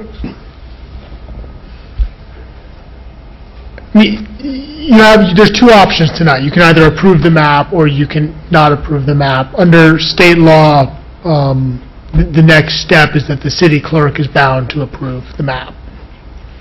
So, you certainly could take the action not to approve the map tonight, and I can completely understand that sentiment. I think that the feelings that have been expressed by each one of the council members are ones that personally I would share. We go through great pains to make sure that subdivisions are conducted in a responsible manner and residents and future buyers are not put into positions that are uncomfortable. However, the way the state law is written, we don't have the discretion in this case. What's our timeline? Can we void the tentative? Yeah, how long, The timeline is tonight. Can we void the no, tentative? for the city clerk, how long does our city clerk have to? I don't know offhand. But basically, I think we mentioned to you at the last hearing the other night that you didn't have to approve it at the first hearing. You could receive it and continue it up to one more hearing, but that was the end of the rope. We don't want her going to jail. Wait, is this I'm going to jail? We don't want her Well, going to jail because she she refuses to sign it. There's a precedent here. So eventually you'll get left out of jail, so you know. I've heard. Can we void the tentative map? I wouldn't be able to respond to that question tonight. I'd have to research that. All right, why don't we continue it until we get the answer to that? And we can find out about the litigation taking place, too. I have my doubts about that, but We're still working on it. Did you say there was, how long the clerk has to sign it? Is that just a reasonable period? I mean, what? I'm trying to locate the section, but as I recall, the statute said that it should be presented to the city council at the next regular meeting, and then acted upon. It could be continued once, but then it had to be acted upon the next meeting, which is tonight. And the action can't be to continue. I don't believe so. But it doesn't say how long the city clerk, if we refuse to take an action, it doesn't stipulate how long she has to act on It's it. essentially would be considered a ministerial act, so if she doesn't do it within a certain period of time, then the property owner could file a writ of mandate. Could we say she's going on vacation for 2 weeks? You want a vacation? Yeah, go on vacation quickly for 2 weeks. North Carolina? Oh, very clever. Thank you. Don't want to do that again. I'm not feeling the love on that one. So, There appears to be consensus that there's still some unknown answers in this whole process. And I do know for a fact that there is ongoing litigation, because I spoke to a couple of people up there in the last 2 weeks. oh, wow. And so, unfortunately, it's against the low-income people, and it's filed by the REITs. So, if we have any grounds there to postpone this decision on that grounds that they did not fulfill the requirements that we put on them for protection of the low-income people there, would that stand up in law? I don't believe so, because the statute really limits the city council's discretion to determine or the city's discretion to determine if the final map conforms to the tentative map, and that analysis has been done, and it does. Is there any council member who would like to make a motion on this, whether one way or the other? I'd like to move that we do not approve. We don't need a motion, though. I was just asked by the mayor to make a motion. So, if that's proper, that's my motion. Okay. Not to approve. There can be no action. We continue it then, if you want to. If we don't approve it, the clerk has to automatically sign it. Is that how I interpret what you, the direction? I mean, no matter what we do besides approve it, no matter if we continue it or if we deny it, the clerk still has to go forward. No matter what, unless we approve it, I'm just asking you for clarification. Unless we approve it, the city clerk will be bound to sign it herself. I'd rather Interesting, not yeah. approve it. I'm sorry, Stu, to put it on your shoulders, but if we're in disagreement in the process, I'd rather follow with you, Mike. I'd like to go, Jock's just not approve it, and then if we're forced by law for the clerk to sign it, we can do that. I'll second Jock's motion. I have some questions. So, to me, it's interesting that they have a different take on the guidance. So, we checked on the guidance as far as whether or not, I didn't write everything, damn it. I don't know if it's right. So, another question is, how can they get grants to do upgrades on a private property? That's one thing I was curious about. That doesn't make sense to me. Yeah. That does make one sense. The other question I have is, I realize it's private property. What leeway do we have to do any inspections? So mobile home parks are under the supervision of the State Department of Housing, Community Okay. Development of Housing. So actually, all inspections are done by the state within the mobile home park. We used to do the inspections, though, and we relinquished that. Can we not get it back? Yeah. Yes, we can. Okay, so I'm proposing that we actually do what I'm driving at right here is I like to be able to notify the public with some data that there's some real issues there with the infrastructure. I think it's irresponsible for us to say that we think there is. So I'd like to see inspections to verify that there are issues. At this point, I'm not an expert on any of those systems. I know I wouldn't want to buy a house in the condition that they are currently. But it seems to me if we did some inspections and got some verifiable evidence that there's issues with any one or more of the various utility systems, we'd have a grounds to put something on the public record that there's a real issue with these pieces of property. What I'm driving at is I'd like to see something at the county clerk so that when anyone does, what is it, when you buy a piece of property, you do the, what's the... Disclosure of any deficiencies. Yeah, I want to get a disclosure that they reveal when they do their title insurance. What do other jurisdictions do with this? Are there other jurisdictions such as Santa Cruz, the county, that do their own inspections for mobile home parks, or is it all state? So there's some cities do it themselves, as, I can't remember which council member pointed that out, and Capitola used to, and then we turned over the authority to the state. In general, I think the building folks would say that that's a good move, that there's specialized skills associated with mobile home parks, and it's better off to let them deal with it. I think that's been what I've heard Daniel Kostelak say in the past when we've talked to him about it. In terms of the existing surf and sand litigation, we can look in and see what the case is and see whether or not the city potentially could join, whether there are issues at hand where the city's enforcing the city's previous settlement agreement are at stake. That could be an opportunity. The notifications do recall that when a private party is selling property, they need to disclose everything they know. And I think it's pretty clear on the record that there are infrastructure problems there. So at this stage in the game, if the owner wasn't disclosing the infrastructure problems, they're on the hook down the road. They're not doing it. I talked to realtors there, and I said, are you telling people, that the utilities are terrible? And they said, well, no, not really. And they could just say as is, and, what is that? There's a difference between selling the coach and selling the land. Remember when you buy real property, you'll see the disclosures that the seller will say there's neighborhood noise, the neighbor's dogs bark, you can hear the cars, you can hear airplanes. People disclose when you sell real property. When you're selling a coach, it's a different type of transaction. So today, all you have is coach-to-coach sales. If the Reeds were to sell the property, they'd be selling a real property and interest. But it's still not fair to the residents that live there to have to buy a home there under those conditions. I completely agree. I'm deeply sympathetic to the issue, and we have been promised up and down over the years. I've been here as long as many council members and heard the promises that they've made to us and not fulfilled. Do keep in mind that we're dealing with an extremely litigious property owner.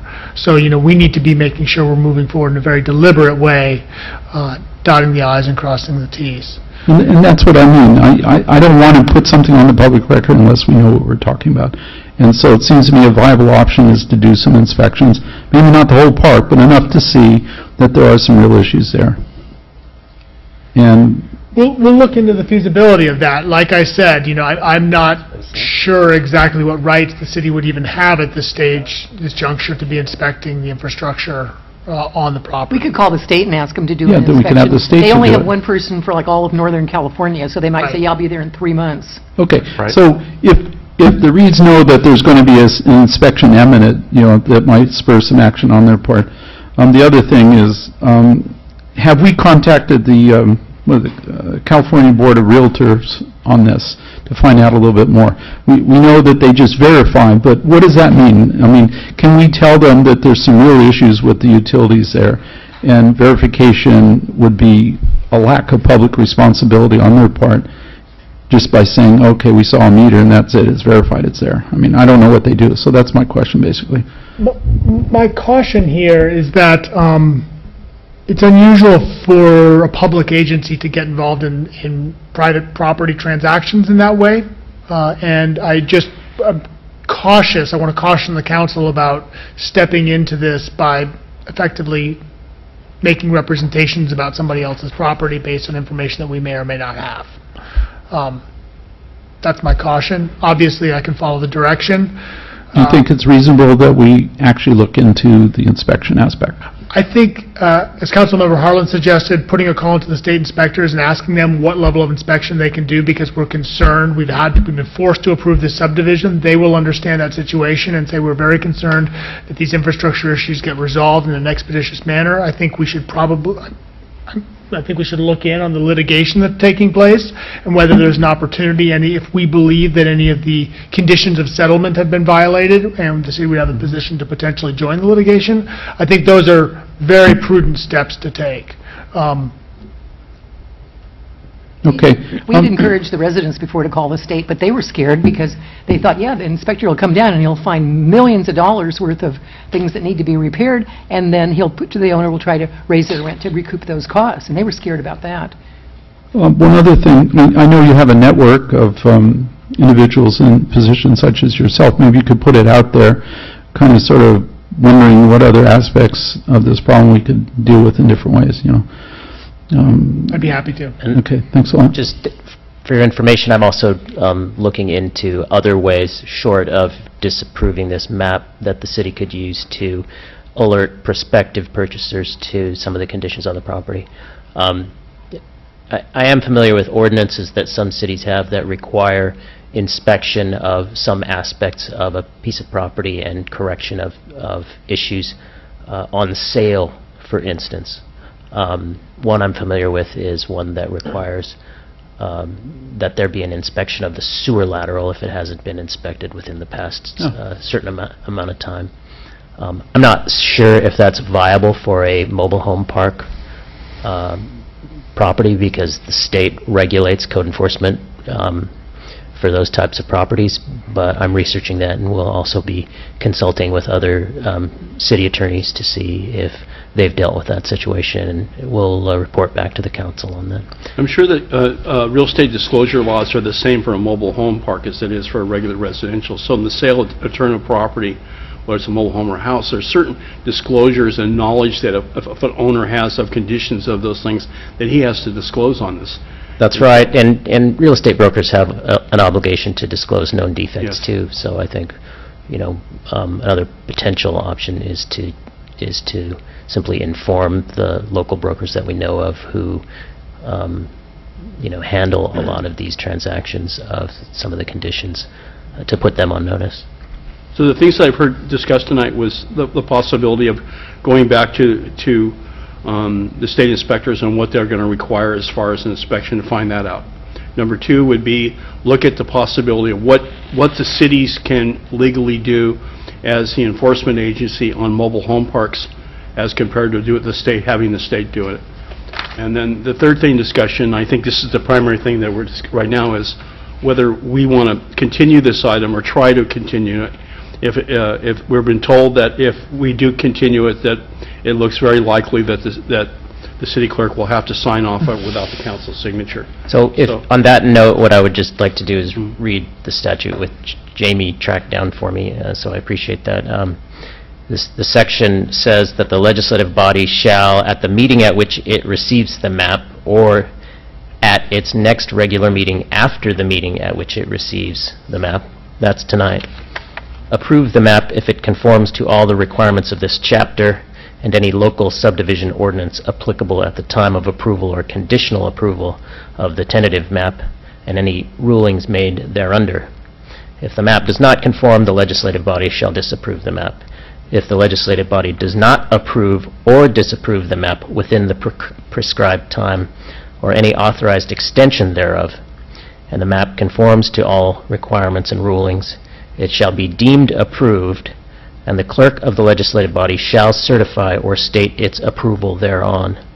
So I think the effect, should the council not take action tonight, it won't come back. It'll just be deemed approved and certified. Jamie, I take note. Thank you very much for cautioning the board on what we could and could not do on this. I appreciate it. Agreed. Michael? Well, there's a motion on the floor. And a second. Motion Do is nothing. second, and that's to do nothing, continue it. Do nothing. Continue it? I heard that No, was it was- disapprove. Motion was to disapprove it. Disapprove it, okay. We have, okay, well, let's play that motion out and see what happens. There's a motion on the floor to disapprove the final map on this project. All those in favor, say aye. Aye. Those opposed? I didn't see the vote there. Unanimous. Let's do a roll call, Sue. Let's make it clear. Could I just caution you before you do that? In that case, the map is not deemed approved, it's disapproved. And I think the effect of that will almost certainly be a writ of mandate filed against the city, in which the applicant will prevail. We'll be better off continuing this? I think continuing it or taking no action I would think be we have. preferable. I think we have really good findings for continuing rather than disapproval. I was a little bit concerned. So I have a substitute motion to continue this item until we have a report on current litigation that might be in violation of previous settlements with the city. Okay. Point of order. Mr. Mayor, can we take a vote on the first resolution? No, we can have, the substitute will supersede it. You go to the substitute motion, and then we'll go Okay, back. and we fall back on the other I'll one. agree to Yeah. the substitute. Okay. Okay. Is there a second to Mike's motion, I agree to the substitute. Someone has or to second. continue it? Second, I'll second. Okay, we got a motion and a second to continue this item. All those in favor? Aye. Okay, we go back to the first motion to deny the map. All those in favor? No. No. Okay, and that motion fails. Okay? Okay, that's our action tonight. And then with direction to staff that we look at two things. One is, we contacted the Department of Real Estate to find out what inspections or what they require in a new subdivision map as far as infrastructure, and then discuss also with who is the enforcement agency and what they require. In pending litigation. And we also look at pending litigation. Okay. Okay. Thank you very much. Okay. This issue is maybe the most angry since I've been on. Okay. That motion takes us to item 11, adjournment. Adjourn to the next regular meeting, and we reopen ourselves as the redevelopment agency. A continuation of the City of Capitola as successor agency to the former Capitola Redevelopment Agency. Roll call, please. Roll calls are necessary. Okay. Staff report, please. Go ahead, Mark.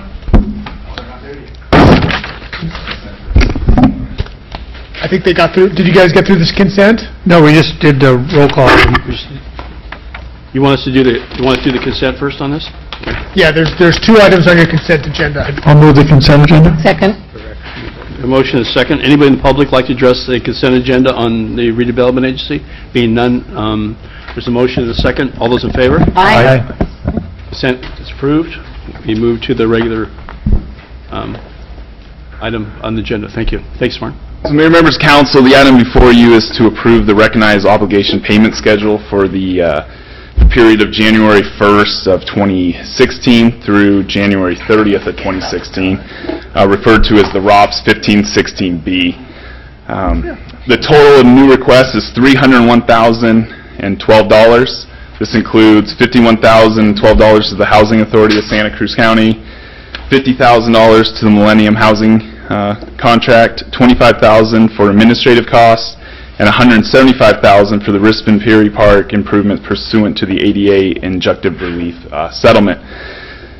The total of new funds that we're requesting is actually $45,939 less than that. That's due to money we received for the ROPS, which was just completed, so January 1st of 15 through January 30th of 15.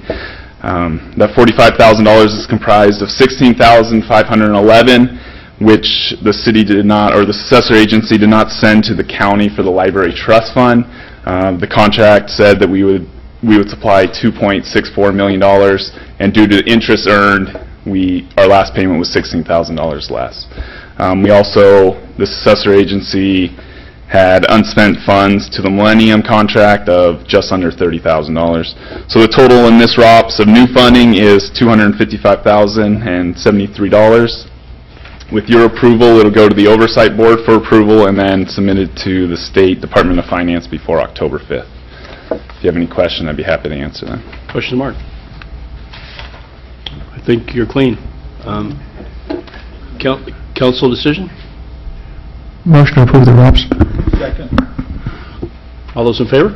Aye. Aye. Jamie, you want to have something to say on this? I think you're fine. I was just going to suggest take public comment, but... Okay, we will. We'll still leave that door open for a second. Is there any person in the public who would like to discuss our issue with the ROPS for the successor agency? Seeing none? Okay, we don't. Thank you. Don't mean to be the parliamentarian, sorry. All right. Oral communication. Okay. Good night, Capitola. No, oral communication. Oh, okay. Oral communication. Good. Just FYI, next time we start talking about TOT, I'm turning in my bill for the League of California Cities Conference last year in Los Angeles. I'm a little late, sorry. But there's the room rate, an occupancy tax, an assessment tax of 12 cents, so that's not very much, and in Los Angeles, tourism fee. When you stay in Yosemite, you pay the room tax, the hotel tax, and you pay a small amount that goes to Yosemite Conservancy, She doesn't do it. It's the same. which does a tremendous amount of trail work. They've been able to make that nexus of cost use. The Park Service doesn't maintain very many trails, but they get their cadre of volunteers and others to do a tremendous amount of trail work up there. And they rebuilt all of the area out at Mirror Lake. They rebuilt the trail up to the Yosemite, Upper and Lower Yosemite Falls after that big slide. They've done, projects up in the high country and everywhere. So just a little bit of information that there's some creative ideas out there that we can keep in our back pocket next time we want to talk about this. And let's hope our state legislature approves our gas tax in this next quarter. We can pay for all of our roads. That's $1 million to the city. $1 million. Thank you. Thank you, Capitola. Good night, and remember that